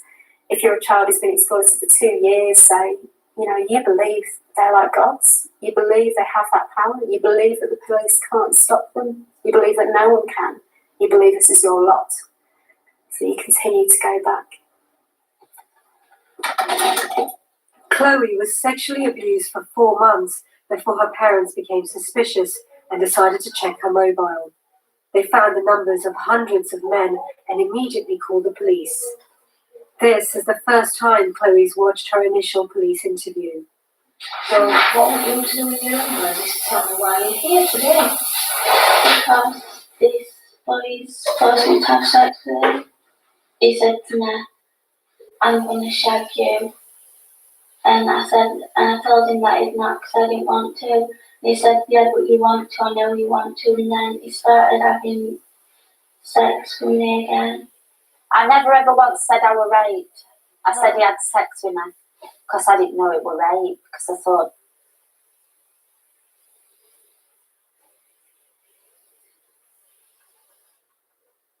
Loan problems.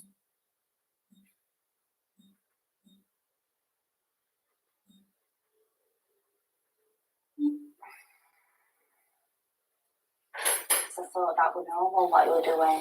He told me that he had a special surprise lined up for me because he might like me and that, and I was his girl and stuff. Then We got in the car and I told him I didn't want to get in the car, and he says just get in the car and you know what's going to happen. And then he said to get my trousers down because he's not messing about. He started grabbing my legs and that, and then he grabbed hold of my head and he was banging my head against window and that, and then he started to have sex with me again. His mate was saying, "Oh, have you had enough? Have you had enough?" And he was saying, "No, she hadn't had enough, have you?" And he was telling me to scream and that. So just so young, one time. So He said that I was just a white slag and stuff, and he's gonna have me sorted out and that, and he's had enough of me now, so he's gonna start abusing me because now he's used me, he's gonna abuse me. And then he goes, "Oh, you can go now, that's it, I've had enough of you, I'll see you later." And that was the last time I saw him. And that was last time I seen him. And that was sort of more upsetting to me than what he'd done to me. Yeah, more upsetting to me that was last time I seen him. And it was everybody else's fault that was last time I'd seen him. The police decided not to take Chloe's case forward. Her abusers have never been prosecuted. The grooming process is so powerful and effective that very few perpetrators are ever convicted. Getting cases to and through the courts when the girls don't see themselves as victims is often the biggest challenge. It can take months, even years, for the girls to fully accept and understand how they have been exploited. In Leeds, youth worker Becky Jones has handled dozens of cases of girls who are being gang-groomed. 15-year-old Abby is still being abused. Becky has been fighting to keep her away from her abusers for the last 2 years. Back of there, and what happened down there. That's where I first gave one of them a blowjob because she says she won't tell mummy. When you were 13? Yeah. I mean, across Leeds, sexual exploitation is a massive problem. The girls are told this is how you behave. You have sex with other people. If you don't, you're a bit, immature, or you're a bit out of touch. And I think the girls just gradually get used to it. And some of the lads are very clever in terms of, I've had quite a few girls saying, "Oh no, they don't want to have sex with me. They really respect me." The guys will wait a week, a month, however long, and then the pressure will start. So the girls have been kind of lulled into this false sense of security that this isn't about sex. This guy is okay. What happened at this park? This is where it happened with rape, with first and then Betty. She went wrong. Went off from like 7 o'clock and started getting dark. So 3, 4 o'clock in the morning. Right. Lots of different men keep arriving, or were they all there from the start? Some of them stayed, then more people came, and some of them left, then more people came. So do they all know each other? Do you think? Yeah. And how many men do you think were there that night? More than 20. Did you report this to the police? Yeah. They investigated, but there wasn't much evidence against them to charge them because it was my word against theirs. But how do you feel when looking back and being in the park? I feel sick.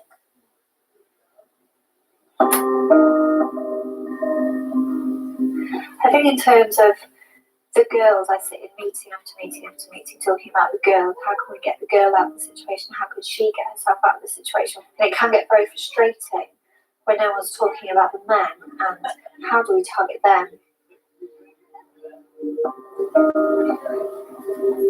The men who commit these crimes are hard to find. Their world is secret and deeply hidden.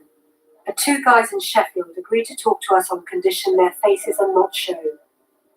They say they know men who groom girls for sex and are willing to explain the process.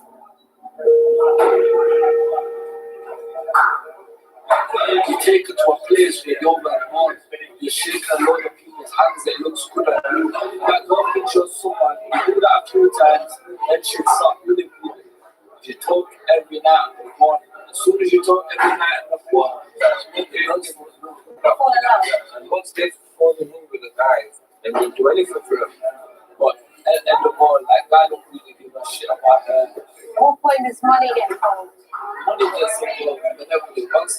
they can say, I've got this really nice girl, she looks like a model, whatever. I want so much for her, and I'll pass it on. How much money are we talking about here? Depends what the girl looks like, how she is, build the size. One girl could have sex for £30, and then there's another one she could go for £10.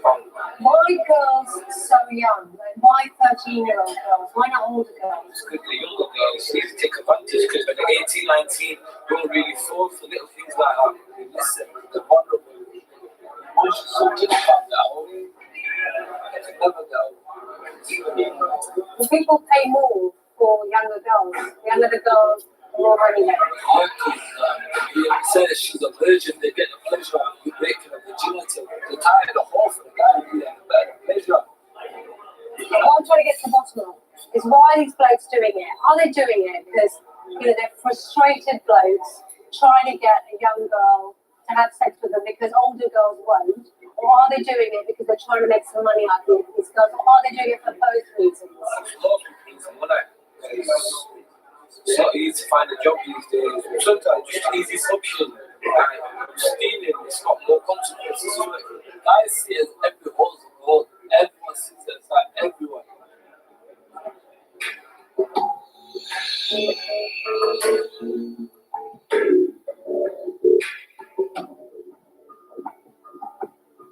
Gang grooming has been going on for at least a decade, but figures on the scale of the problem are virtually non-existent.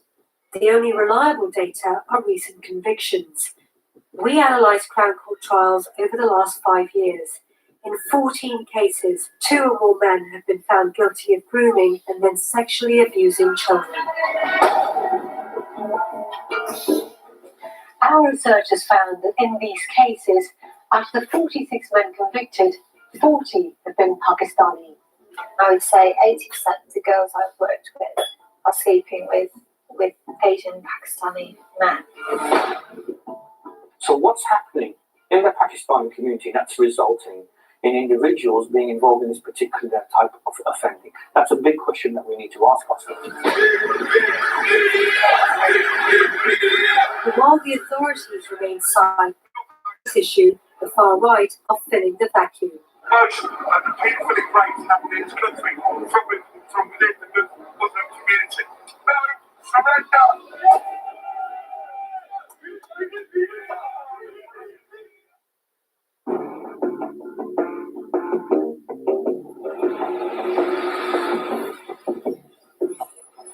The vast majority of sex offenders are white and known to their victims, but several recent high-profile cases have put the spotlight on a different pattern of abuse that has been hidden for too long. Well, that's why we're showing it now, trying to get it out there, sister. And then pass them on to others to be raped and gang raped. In 2010, after a 2-year police investigation in Derby involving 27 victims, 9 men were found guilty of serious offences. These included rape, false imprisonment, sexual assault, and sexual activity with a child. When the ringleaders in the Derby case were sentenced, the English Defence League were outside the court. Yay! To capitalise on the ethnic background of the perpetrators, even though one of the 9 convicted men was white. We are standing outside this court today in protest of these members of this Islamic community that have been charged with disgusting crimes of big rape and kidnapping.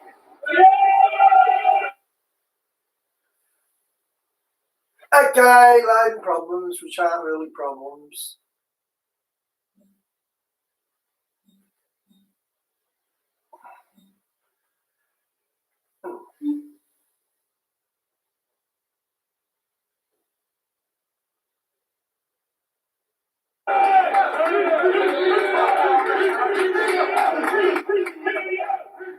The 2 ringleaders, Mohammed Liaquat and Abid Siddiq, were jailed for 38 years between them.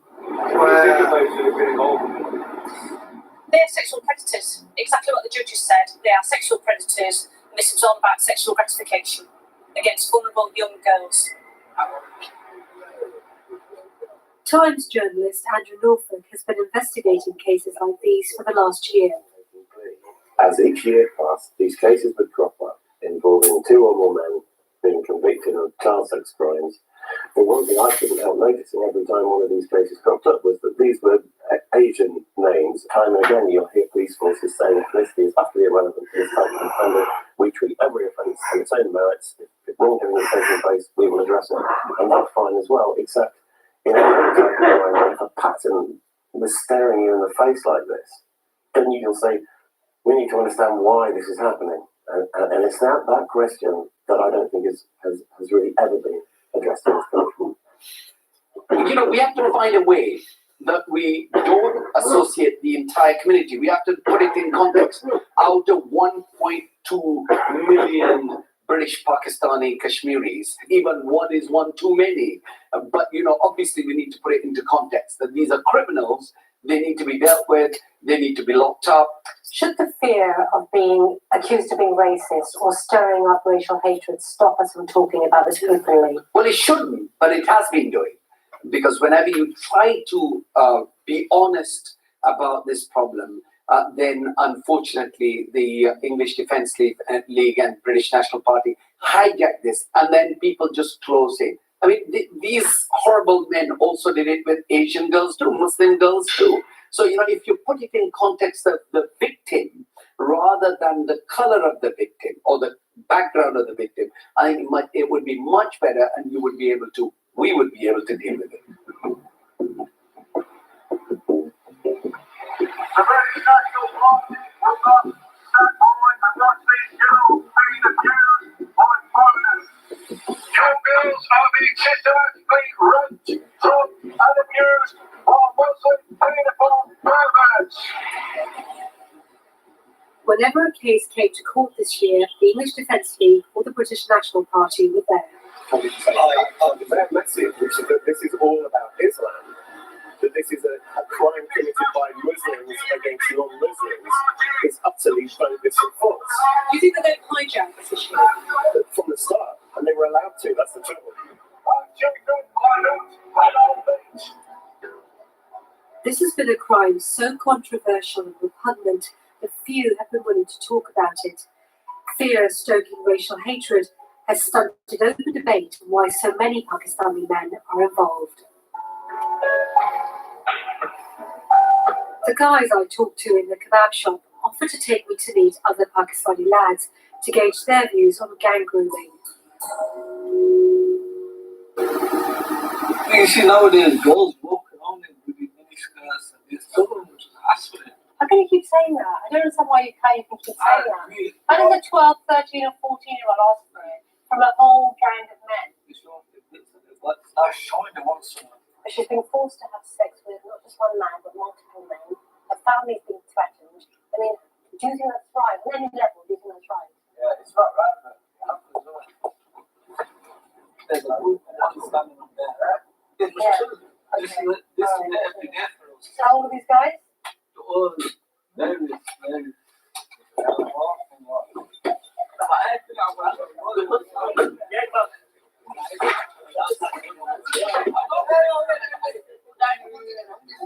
It's all about the underage girls. You want to tell me about that? No, but how could you think every Asian's like that? Right, there are these really high-profile cases, aren't there? Like Telford, Derby. You hear about these Pakistani men who are involved with these young girls, you know, and put them through all kinds of stuff. So as young Asian men. Asian men, No, Asian men. What is it? Why Asian? No, because I'm telling you about these cases. Yeah. That's why I'm talking about it. These Africans. What about the white guys that are ripping their own doors and stuff? Okay, then let me just ask you this question, right? As Asian men, when you see this out there, when you hear about like other Pakistani men doing this to young girls, what do you think? That's what I'm trying to get to. What do you think about it? It's a bad name, innit, to the Muslims themselves, to the people everywhere. Every colour guy, white guys, it's like, you know, Why is he giving you a bad name? Muhammad had sex with a 9-year-old girl. You're just doing what the Prophet does. So why are they giving you a bad name? They're just doing what they're ordered to do. Rape the blondies, the Romans. The Muslims call us the Romans, guys. The blondies. What's to do about the guys who are doing this? If you go for girls under the age of 16, you're fucked in your head, aren't you? You've got problems. End of. You deserve to die. My opinion, they have to die, burn, everything. Most of the time, the girls, they mess about themselves. You've got to blame the parents as well for letting them go out and hang around with these lads and let them go out at gas times, isn't it? Like, you walk around here, yeah, about 11, 12 o'clock at night, you see 13, 14-year-old girls walking about in tight clothes and... Are those girls asking for it? Do you think those girls Yeah, asking for it? no, you can't say that. They're not asking for it because it's wrong what's happening to them. But if they didn't dress in that certain way, they wouldn't be approached in that way. If they wasn't out at them times of night, they wouldn't be approached by them people.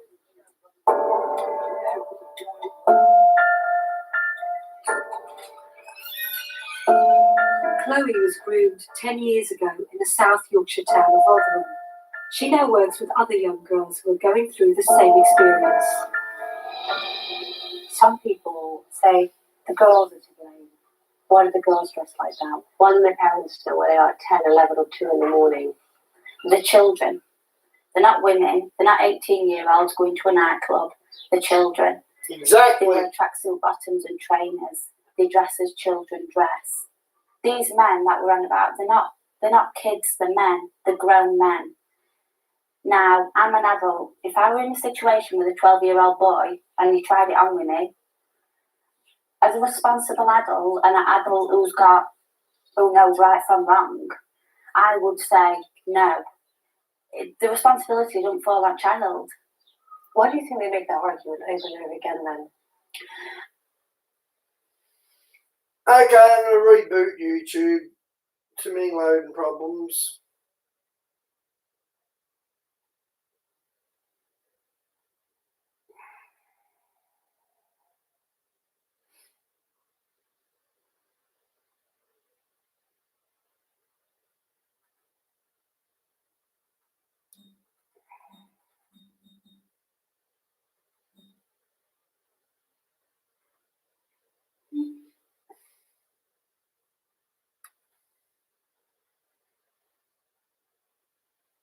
It's utterly bogus and false.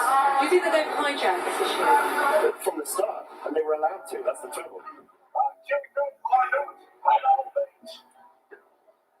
This has been a crime so controversial and repugnant that few have been willing to talk about it.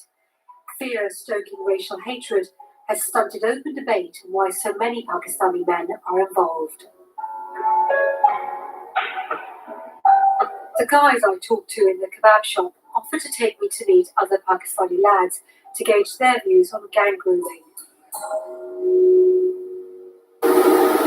You see nowadays girls walk around in miniskirts and this government just asks for it. How can you keep saying that? I don't understand why you can keep saying that. Why does a 12, 13 or 14-year-old ask for it from a whole gang of men? That's showing them what's But she's been forced to have sex with not just one man, but multiple men. Her family's been threatened. I mean, do you think that's right? On any level, do you think that's right? Yeah, it's not right, man. There's a group of one standing up there. This is every day for us. So how old are these guys? All various.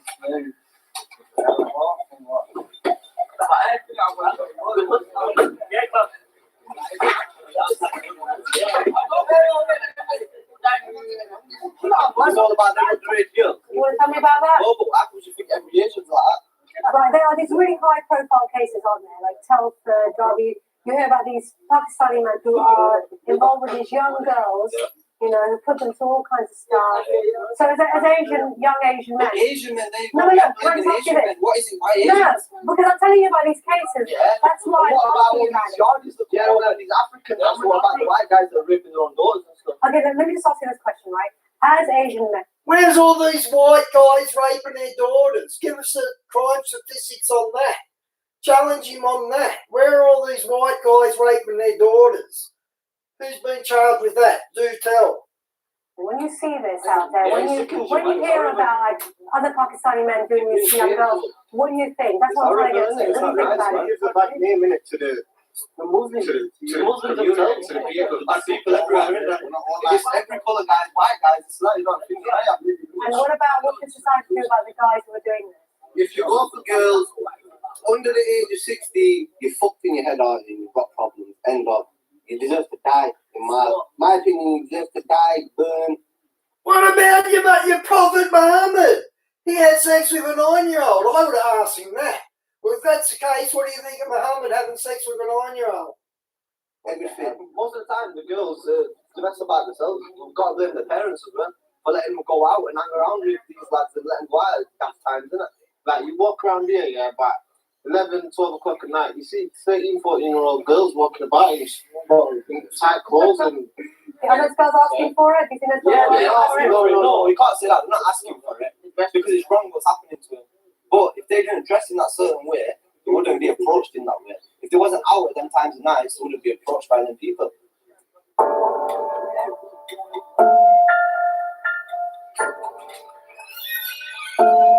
Chloe was groomed 10 years ago in the South Yorkshire town of Rotherham.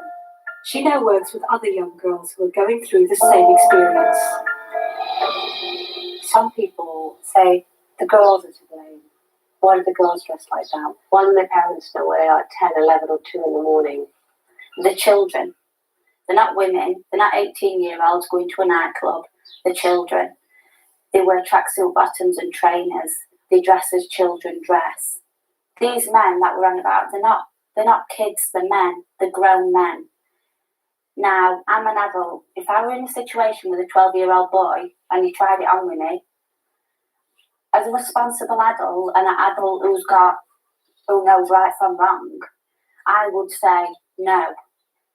The responsibility don't fall on child. Why do you think they make that argument over and over again then? I feel that sometimes it might make it easier to cope with what's happening if we make out that these kids are running about in short skirts and belly tops and they're throwing themselves at these men. Rotherham hit the headlines last year when 5 men were sentenced to 32 years between them for sexual offences against children. Rizwan Razak was found guilty of raping a 16-year-old. His younger brother Umar was found guilty of sexual activity with a child. Their father has never spoken to the media before, but he has agreed to talk to me because while he accepts his sons were guilty, he also feels let down by police and social services. I'm angry with the girls involved, I'm angry with my lads involved, I'm certainly angry with the system that's failed these girls and these men. If the system were right, if social services looked after these girls properly, please did their job properly, these girls will be there knocking about 11 o'clock at night, and these lads will not get involved with them. Rizwan believed that she was older than 60, and all the evidence suggests that she looked older than 60. And obviously, she wasn't virgin or new to sex. So you don't see it as rape? I don't. And she's 13. She's 13 years old. Yes, obviously, that's some responsibility lies on it. But as far as grooming is concerned, I think that the judge has gone over the board, the jury's gone over the board. They gone overboard, there's no grooming. See, this is a problem with Muslims. Pakistani Asian communities that we should try and do something about this. Yes, if you're talking about grooming the girls, then I would be very ashamed if I find any Asian Muslim, especially Muslim, grooming young girls for sex or any other illegal activity. Parents of these girls have failed to control these girls. The police have failed to note this underage girl nothing about in town, and that's led to it. Simple as that. Mr. Razak is not alone in blaming the girl's parents, but experts say the groomers are so calculating that even the most well-intentioned parent can be fooled. We went to meet a couple whose daughter was just 12 when she fell into the hands of a sex gang. The question a lot of people are asking is, how did you, as loving, devoted parents, not know this was going on with your daughter? It's the hardest thing in the world to accept that this might be happening to your own child. It's such an appalling thought. You look for other explanations. We asked for help from social services. They didn't think that anything of this nature was going on. At that stage, we didn't understand it. But it was quite clear that social services, the police and the other agencies, they didn't have a clue either. How did her behaviour change? She became very secretive, much less open. It became harder and harder to have conversations with her. Because of the effect of the grooming, there became this absolute block on communication from her to us. Did they turn her against you? Oh yes, they turned her against us. Painted us as horrible people who didn't understand her, whose last mission was to prevent her from having any fun. The abusers know exactly what to look for. They're very, very skilled. So I think any child's vulnerable. Has there been a taboo to talk about the race and ethnicity issue in all of this? As soon as you bring in the issue of race or ethnicity, there's a hush, there's a silence. Nobody wants to go there. It's almost... No, they don't want to go there because of race and whatever he just said. They don't want to go there because it's Muslim. Notice the word Muslim isn't being mentioned here. Like the elephant in the room. As soon as you link ethnicity and race with behaviour. Not Muslims with behaviour, ethnicity and race. They're not linking Muslims to behaviour, just ethnicity and race. This guy's a fraud. By definition, you're a racist. How significant do you think that is? I think it's very significant. If you say there's some kind of relationship which we don't fully understand between race, ethnicity, and child sexual exploitation, that's something that has to be unpacked and explored rather than denied. The disproportionate number of British Pakistani men convicted for this crime has shaken local communities. In 2005, after a major operation spanning 2 years, police interviewed around 50 victims of grooming in Keighley, West Yorkshire. 10 men were charged and 2 were convicted. Youth worker Shakil Aziz grew up here and has watched his community try to come to terms with this. How long has grooming been a problem here? I'd say since I've been working in youth for the last 7 or 8 years, I've definitely come across it. All the time it is unfortunately growing. More and more young lads are becoming involved in the grooming issues. What are these guys like? How would you describe them? These are young lads who are mentally inactive and socially inactive. They're involved in crime, drugs. It's somebody who doesn't work with young people. Exactly, Jay-Z. I don't know of any English king that married a prepubescent child. And I sort of know my history with the kings. Or better than most. I can't tell you who's right, but I understand the era. And I don't remember any English king marrying or even coming. In fact, I don't even remember the ages they said they married the Queen's at. Did they ever say what age they were? Yeah, they would have. You might see them and think they're normal lads, but really internally, mentally and socially, they are very disconnected from society. Taking advantage of a young girl, to them it's a laugh. It doesn't occur to them the damage and the absolute evil that they are causing to another person's life and the community around them. Don't they realise what they're doing is wrong?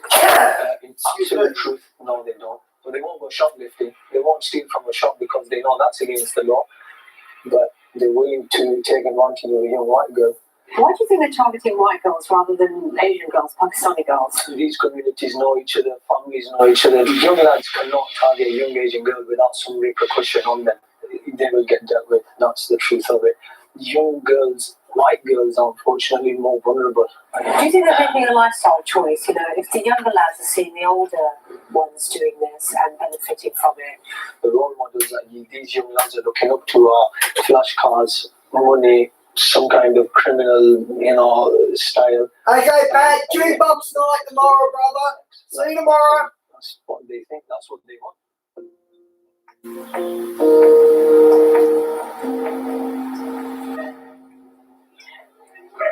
Poor role models and social isolation may be part of the reason for the rise in gang grooming. But others say a distorted view of sex among some men is also a key factor. Ilyas Kermani is an imam and counsellor who runs sex education classes in London and Bradford. Why would a young Pakistani man think it's acceptable to befriend a young girl of 11 or 12 and then have sex with her and then force her to have sex with some of his friends or peers? If you live in a tightly knit community, if you're going out, if you have a girlfriend openly, you're married in an arranged marriage, is something which is going to bring even more criticism and opposition from your community. You're not going to go out partying, you're not going to have a normal relationship, in terms of having a girlfriend. So you're talking about a double identity? It's what we call double life syndrome. And so as a result of this double life syndrome, people will be engaged in underground activity. Do you think that double life is the core reason why this happens? I think there's three broad reasons. One is failure in terms of sex education. And I think a lot of people from Pakistani and Asian backgrounds in sex education are completely disengaged. The second reason is arranged marriages. We're not talking about forced marriages here.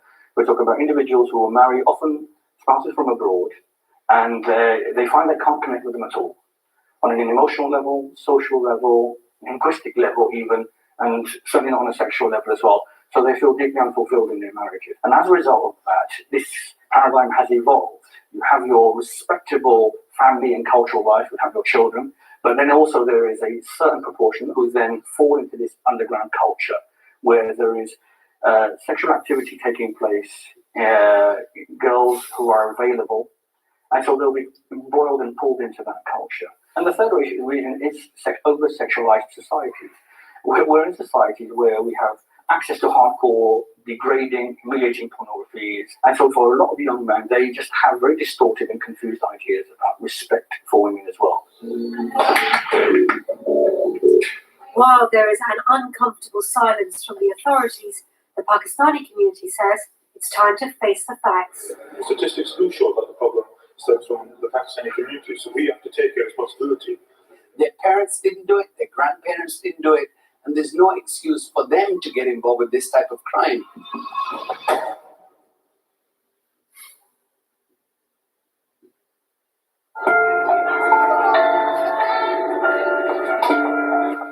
In the last decade, there's been a rise in the brutal sexual abuse of young girls by gangs of men. Figures from the last 4 years show that the majority of men convicted for these crimes are British Pakistanis. We've been told a distorted view of women and sex among some Pakistani men is one possible reason for the rise in these gangs. In Sheffield, a group of Pakistani women were keen to have their say about this crime. As women from these communities, from Pakistani communities, Asian communities, seeing that the men in your community are doing this, what is your sort of gut reaction to that? What's your first reaction to it? We do have a problem, and obviously it is more like Asian boys who are grooming these girls. And how do we tackle that? I mean, do we blame the parents? I think parents sometimes don't have the confidence to talk to their children about sex and about exploitation and where, you know, that it should be same age and the age of consent and all the rules and everything. I've got 2 children. I would talk about it as the new generation of parenting will talk about it. Our parents, that it was a taboo for. What would their reaction be if they knew that their sons were up to this kind of thing, do you think? They'll be shocked. I don't think any parent would want to know that their child is doing something like that. Yes, disgusting, yes. Muslim finding crimes. I wouldn't like it to happen to my 12-year-old daughter, that's for sure. It would make me very angry and I would want that person. Oh, cricket bat the guy who done that to my daughter. I really would, guys. Maybe not yeah, I don't know. But while the Pakistani community is now speaking out, the government and the police are still hesitant to mention specific ethnic groups. The Police Child Exploitation and Online Protection Centre did some initial research on gang grooming earlier this year. Only 12% of local authorities responded, but based on very patchy data, although a third of men associated with gang grooming were white, Asian men were massively overrepresented in the figures. Families we've spoken to are saying that nobody's prepared to tackle the race issue, nobody's prepared to put their heads above the parapet because they're scared of racial sensitivities. Nobody's taking leadership on this. Members of the Pakistani community are coming forward and saying we need to deal with this. Why are you being so cautious on the race issue? I'm not being cautious on the race issue. I think what I'm trying to do is make sure that people don't arrive at a false impression of the kind of person they're at risk from and the kind of person they are safe from. If you're in the business of protecting the public and making sure that victims are aware of how to manage the risks themselves, you have to tread extremely cautiously in not misleading them to fear one kind of person and therefore trust another.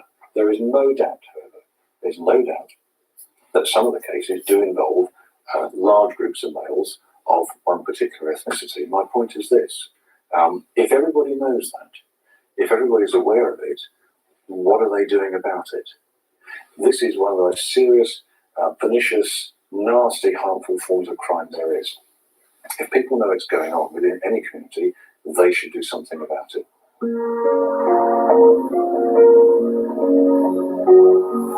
Youth worker Shakil Aziz is doing something about it. He's using the teachings of Islam to wipe out gang grooming in his hometown of Keighley. We take things from an Islamic perspective in our work, and this is a very important aspect of our work, is that this sexual grooming issue is strictly against the teachings of Islam. So if we're saying that the majority of these young Pakistani guys are Muslims and involved in sexual grooming, then what we as an organization are teaching them is that's a very serious problem there, because you cannot claim to be a practicing person who abides by the religion of Islam and then at the same time you're involved in such evil actions as sexual grooming. Shakil has been working with Alias Kamani to develop a workshop that tackles the problem of grooming and sexual exploitation of young girls. So what is street grooming? It's a new term, and this is one of the high-profile cases that there's been. It was in Derby, where these two guys were picking up girls as young as 12 years old for sex. Some research has shown that there is a large number of Asian men who are involved in this, in particular people from Pakistani and Bangladeshi background. I don't know, what do people think about that? This is probably the first time I've ever heard someone like yourself bring this up in front of so many people. I grew up with all these lads over here, and we've never ever sat down and had a conversation about this. I went to a majority white school where a majority of the people were white, and I was just one of a number of Asians in there. And there was young girls who were like 14, 15 in my school, which were going out with 21, 22, 23-year-olds, which seemed to be all right. So the boundaries of what is acceptable is a bit confusing, and no one's actually addressing those issues. Nobody's addressing those issues. So they're saying amongst that. And is this part of the solution? I think it's definitely part of the solution. I think what we've got here is young people talking about the issue. And I think what's important, taking responsibility for the issue as well. I think, there's a view that somehow people want to brush this issue under the carpet. That's not the case at all. And as you can see, most of the young people we're working with, they have a very strong moral compass, and their role is that, where there are women and children who are being victimized in this particular way, they have a responsibility to challenge that behavior. Why don't they challenge the Quran with Muhammad marrying a 9-year-old first? If they're so smart. Okay, I'm done with this. I'm going to show you some Muslims finding Christ, guys. I'm going out for Christmas dinner tonight at a restaurant with the family, so I've got to hang the show up a bit earlier than normal. So I've got a couple of Muslims finding Christ videos, 3, and then I'll hang up.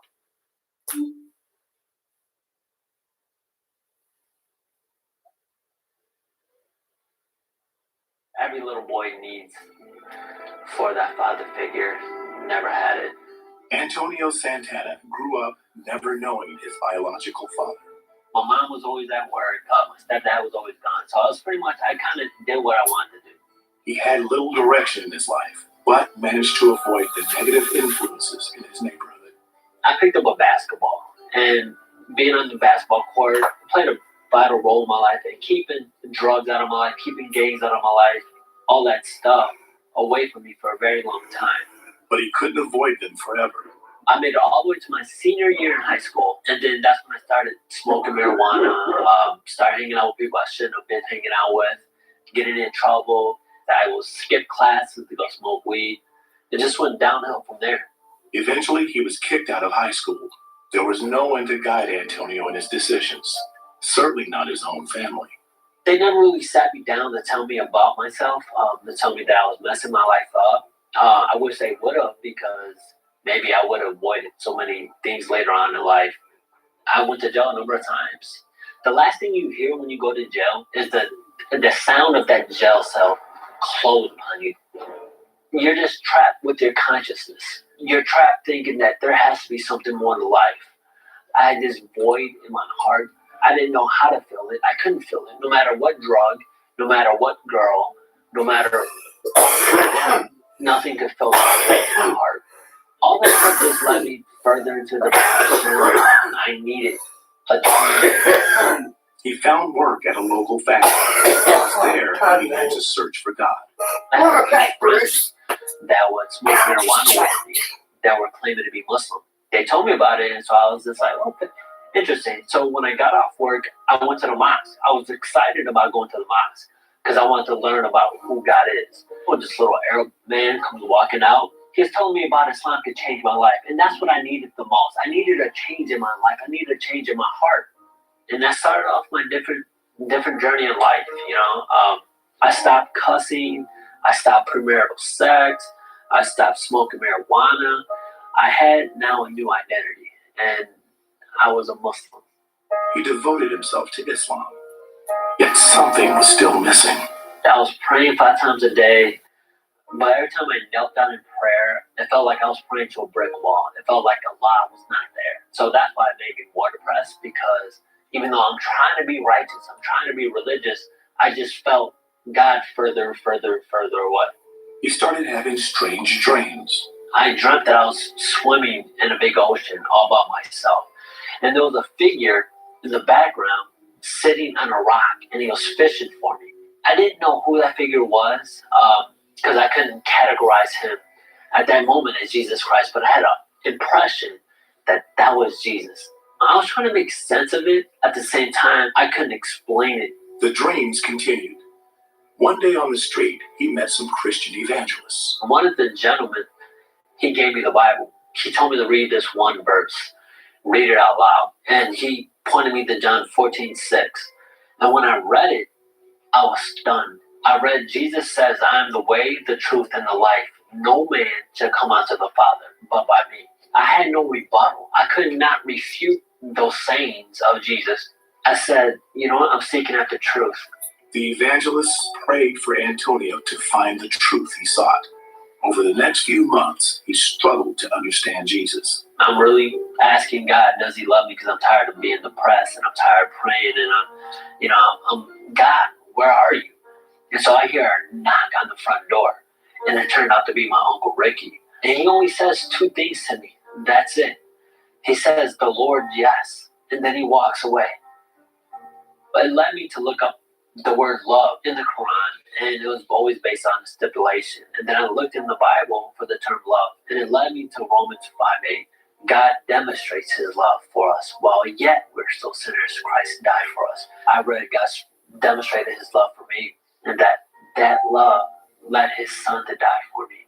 I was like, wow, this God has to be the true God. Antonio found what he had been seeking.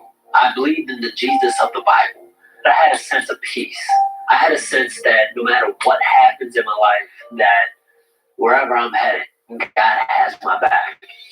I just became so enraptured studying God. I want to tell everybody about Jesus. He enrolled in Moody Bible Institute to learn more about the Word of God. I want to serve in the church full time to help people see their need for Jesus, to help broken families, to help minister to a lost and dying generation, a fatherless generation, to be a big brother to the brotherless. That search for my father definitely was always a void in my life. But the scripture is very true that God adopts us into his family, and he becomes our Abba Father. And I felt the love of God, and I felt, I never felt, knowing that I was walking with Christ, I never felt without.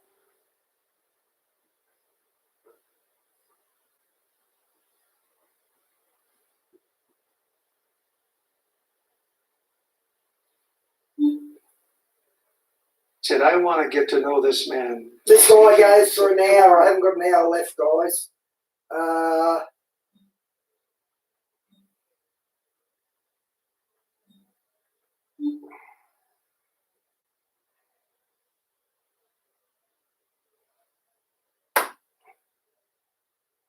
Grew up in a Muslim house. Family very much obedient to the Muslim faith. When I was 5, went to school. At the same time, went to the mosque, and I've been taught all about Islam. When I think about Allah, God, I did not see him as this wonderful God, the creator, the loving caring of all people and all creation. I saw him as this big, giant guy that's ready to crush me. I couldn't see myself going to heaven, not according to the Quran and all that teaching. I couldn't weigh my good deed against my bad deeds and still see myself winning, outweighing the bad deeds. There was no way. I asked myself those questions. Where did my spiritual life go? Where's God now? What does he look at me and sees? What does he see when he sees me? What must he be thinking of me? Am I totally cut off from him because of all the sins that I committed? Is there a way back? How can I get back? One day I was offered a place to live with these Christian people, and I took the opportunity. The Christian family I moved in with had love for me. At first sight, I thought they were just pretending. They were really good actors. And sooner or later, I'm going to find out. The truth is going to come out. Then I found out the love that is shared between them as a family was extended to me. And it wasn't merely a natural love, as we call it eros or philios, but it was a love that they proclaimed it was from God. And I couldn't believe that. How can God give them something that he didn't give me? What do they have so precious that I don't? I saw in their lives the commitment that I didn't have. I saw how the father of that family wake up early morning, goes to work until at night. When he comes back, they unite around the table and they hold hands and they pray or ask the children to sing a song to bless the food. I saw how he never raised his voice upon his wife or children. I saw how they spoke and the place of the woman, how she is honored. She had a voice to speak. She had really wonderful things to teach those children. And when she spoke, she made sense. She was intelligent, educated. I was faced with a man that would sit with his children and read them Bible and ask them questions at the end. And then they held hands and they prayed. I was astonished by this discovery to me, to my spiritual life. It was a light that shed on me. So I asked questions. And as I hear these Christian people saying to me, you need a savior. They say, we have the remedy for your disease, for your sickness. And that's when I started asking questions. So I went back to the Quran. One day I was given 2, 3, 4 volumes of a man, his name is Sayyid Qutb. Sayyid Qutb, he is the man that translated the Quran. As I read, I found that every reference he had to, almost every reference, was leading to the Bible. He referred to John, the apostle. He referred to Paul. He referred to, and that's when my questions start raising again. I say, why? We Muslims believe that the Bible is corrupted and we don't take it in account as of true statements in it. Why is this man referring to it to enhance his explanation of the Quran? That also shed the light in my mind. I'm saying, this man is a glorious man in the Muslim world. Everybody respects him. And he is referring to the Bible as a point of referral. That means it's really deep down true. The next thing, one day, I went out to the woods where I lived at 11 at night. As I got down on my knees, I looked up. I looked up to the sky and I say, God, if you're truly up there, I don't need to go. As you came to Moses and spoke to him, And to Jesus and to every one of the prophets, I want you to speak to me directly. I want you to show yourself to me. And this is my genuine question. Lo and behold, 30 days went by. The day I was moving out of that Christian home, I had mentioned to them on a Saturday, I am going to get my check on Monday out of the company I worked for, and I'm moving back where I came from. I don't think I'm going to follow you guys. I don't think I'm going to be Christian. It's not me. I'm Muslim. I'm Arab. I will die Muslim and die an Arab, and that's all I care for. I left it that way.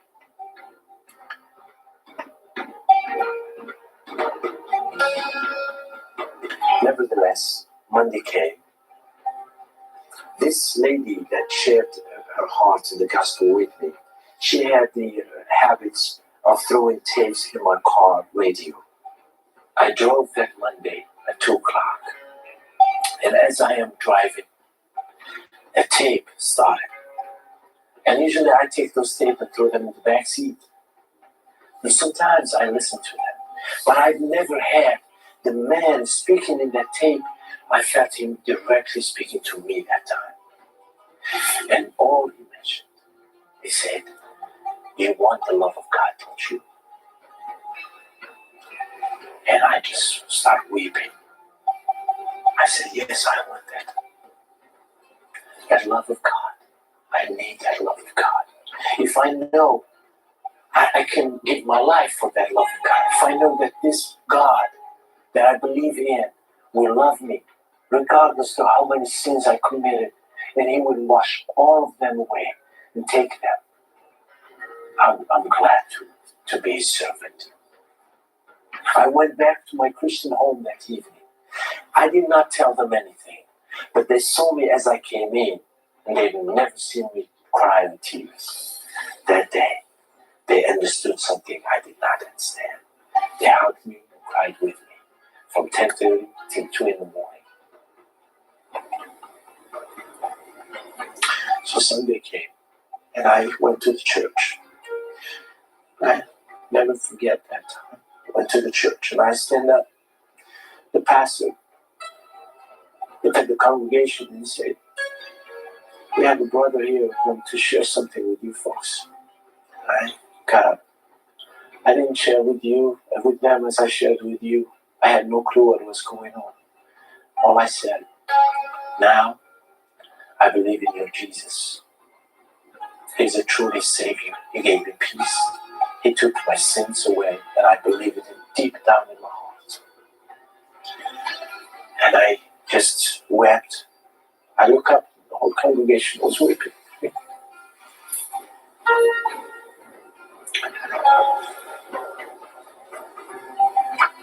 And one day, the sister that led me to the Lord with her husband, her brother died, and I went to their funeral. And after the funeral, they had a gathering to feed the people, the strangers, the people that are coming from far. And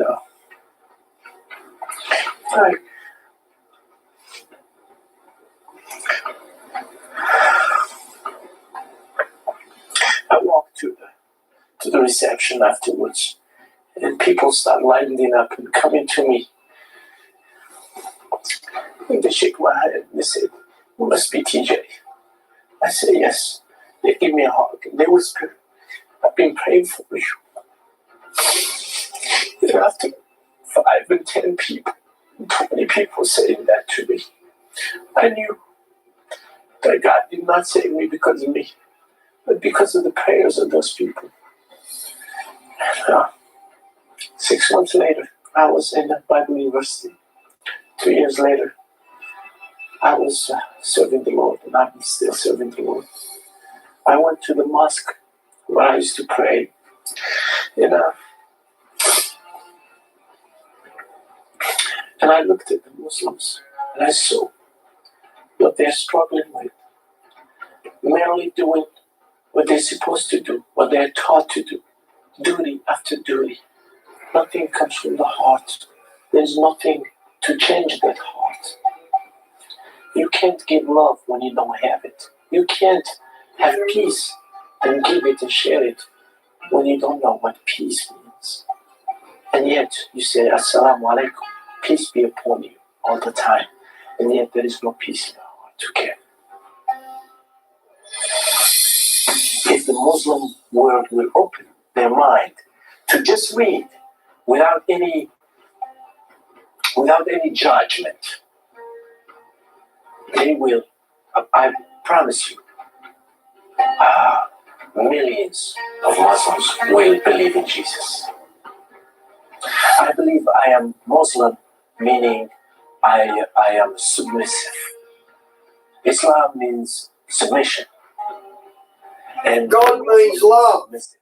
Yes, I am Muslim, but to the Lord Jesus, to Allah through Jesus. That's who I am. I learned the peace of Islam, that Islam calls peace. Peace upon you until you disagree with me. Peace upon you until you disobey me. Peace upon you until something goes wrong or you do something wrong. Jesus hit the nail on the head there, didn't he? Then there is no peace. If I choose not to follow this religion, Islam, therefore I'm an apostate and there is no peace upon me. True peace of Jesus does not come that way. True peace is not sold or bought. The Lord Jesus gave it freely on the cross. Amen. And he said, my peace I give to you.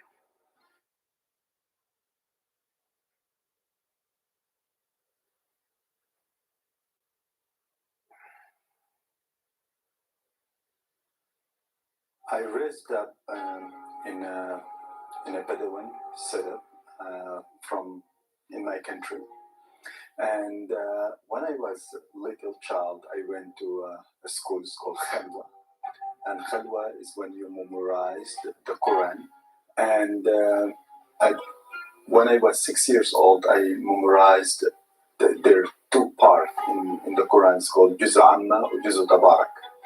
So I finished Juz' Amma or Juz' Tabarak. My upbringing, I just prayed the 5 prayer, and I did fast Ramadan, and I did all like zikr, just to praise Muhammad or to praise Allah and all the things. And I remember one day I said to my people, I want to be an imam. And in fact, I start to get the kids in the school at noon, and we break for Salat al-Dhuhr, and I get them and I will lead them in prayer. Allah was everything to me, and I wanted to please Him as much as I can. The first time I heard about Christian, when we moved from the desert to the city, and they kind of gave us an awareness they're going to be a Christian. And I thought Christians are finished. They're not existing anymore. And the first things I heard about Christian, they're going to be the wood of the fire in hell. So they're going to burn me if I'm not good. A friend of mine at the university, he started to tell me about Christ. And I keep rejected him, and even scream at him, and one time I beat him up. And I told him, your Christ is not like our Christ. You call him Allah, and he is not. Allah is Allah. I just pulled up the shopping guide, making a sec. And I went and I worked as an accountant. My friend came to visit me, the one at the university. And at that time, I broke all my religious habit. I became like a city boy. And he saw the change. And he said, what happened to you? Actually, in this area, the reason I broke is not only the city, but I commit a sin against Islam, the Sharia. And and I was punished for it. And I was angry of that punishment. And this is what encouraged me to get away from a religious lifestyle. And I was looking for forgiveness. And I told him what happened to me, and I'm looking for forgiveness. And he started to tell me about Jesus forgiving sin. I loved it. And I told him, can you come back again and tell me more about Jesus forgiving sin? And he did. And one day, actually, he invited me to the church. And I went, and I was so scared to go to the church because I heard there's a lot of things in the church I don't want to go to. Christian, they do weird things. And but I did go to the church. And I was sitting in the back of the church. So if this Christian started to do any weird things, I'm out of there. In the church, what opened my mind, it was a prayer meeting. And different people, they start to pray about people doing bad things to them because they're Christian, talking about persecution. And I start to ask myself why they're acting this. Because at the end of every prayer request, they ask that they may love them. And I went to the one who was leading that meeting, and I told him, huh? There's nothing called love. Love is only in the movies. And he said, no, there is a real love. And he opened the Bible, and it was in the Sermon on the Mount when Jesus said, love your enemy and pray for those who persecuted you. And I never heard this teaching before. And I said, who said this? He said, Jesus. I told him, can I take this book, please? And he took the book, and he marked for me where he read.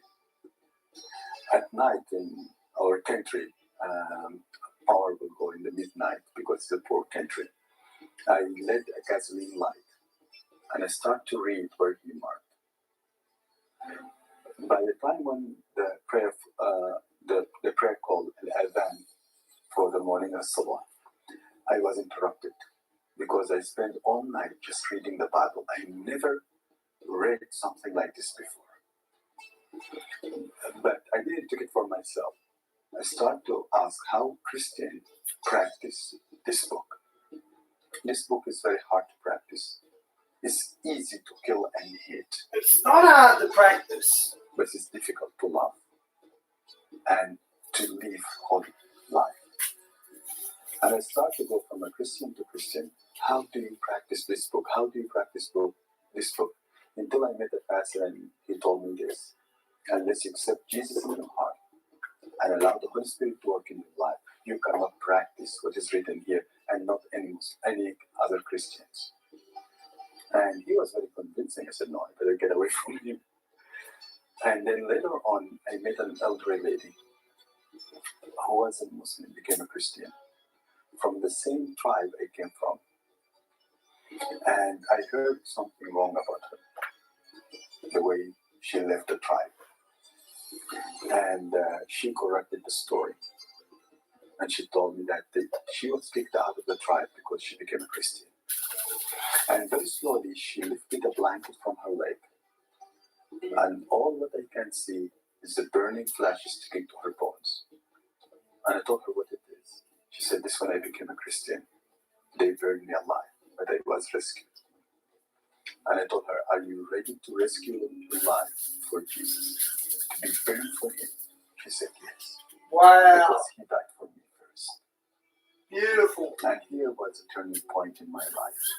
I went to my friend and I told him I'm ready to be a Christian. He didn't believe me.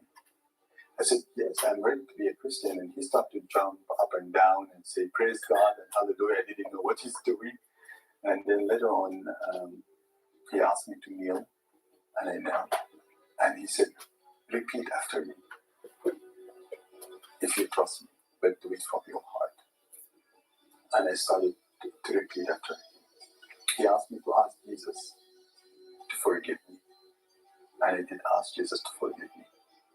And then he asked me to ask Jesus to come to my heart. And I did ask Jesus to come to my heart. And then he asked me to ask Jesus to show me the way. And I did ask Jesus to show me the way. I thought that after that prayer, something dramatically had to happen. I changed from Muslim to be a Christian. This is something big. So there should be an earthquake or there should be a thunder or something like that, but nothing happened. But there is one thing. I have a great peace in my heart, and I have this peace until now. I used to be an angry man, and I became a very peaceful man. And even sometimes when people, like irritated me or make me angry, I said, you're lucky. You didn't see me when I was Muslim. I will beat you up right away. But God has changed my life. Jesus just did a miracle in my life and changed my life totally. When I used to work, I used to hate one of the people who work with me because his work is always wrong. And I shouted at him and I swear at him many times. And when I became a Christian, I told him one day, can you come just bring a chair and sit beside me? Let me explain to you. And he looked at me and said, what's wrong here? I said, nothing. And he started to ask me more and more, what's wrong? What's wrong? And I told him, can I tell you a secret? And he was a Muslim. He said, what's secret? I told him I became a Christian, and this is what happened to me. He didn't care about being a Muslim, became a Christian, but he looked more at, can Christianity change a person like this? Totally? Like from a night to a day, is it totally change? You're explaining everything to me, you're not swearing, you're not shouting, you're not even going to get out of some portion out of my salary. I said, no, because Christ changed me. Maybe you're looking at me here and said, he's just a murtad. He just left the religion. But I'm not. I have found Christ. I have found the living God. The Bible, when I read the Bible, I haven't seen a teaching like this. All that I have seen in the Quran is killing and hating. But what I have found and read in the Bible is love, the love of God. What I have found in the Bible, the true holiness of God. That God is holy, and we need to come to that holiness so that we can be able to know Him. I didn't know that, and I didn't find it in the Quran. How many times you curse somebody for doing something wrong to you? How many times that you want to kill your enemy, and you think that's your right? But Christ came and changed all this. And okay, guys, good night. See you, Jay-Z. I'd love to run in the alley Darwin myself, brother. Trust me, I'd like to. No memorize the Quran. You pray 5 times.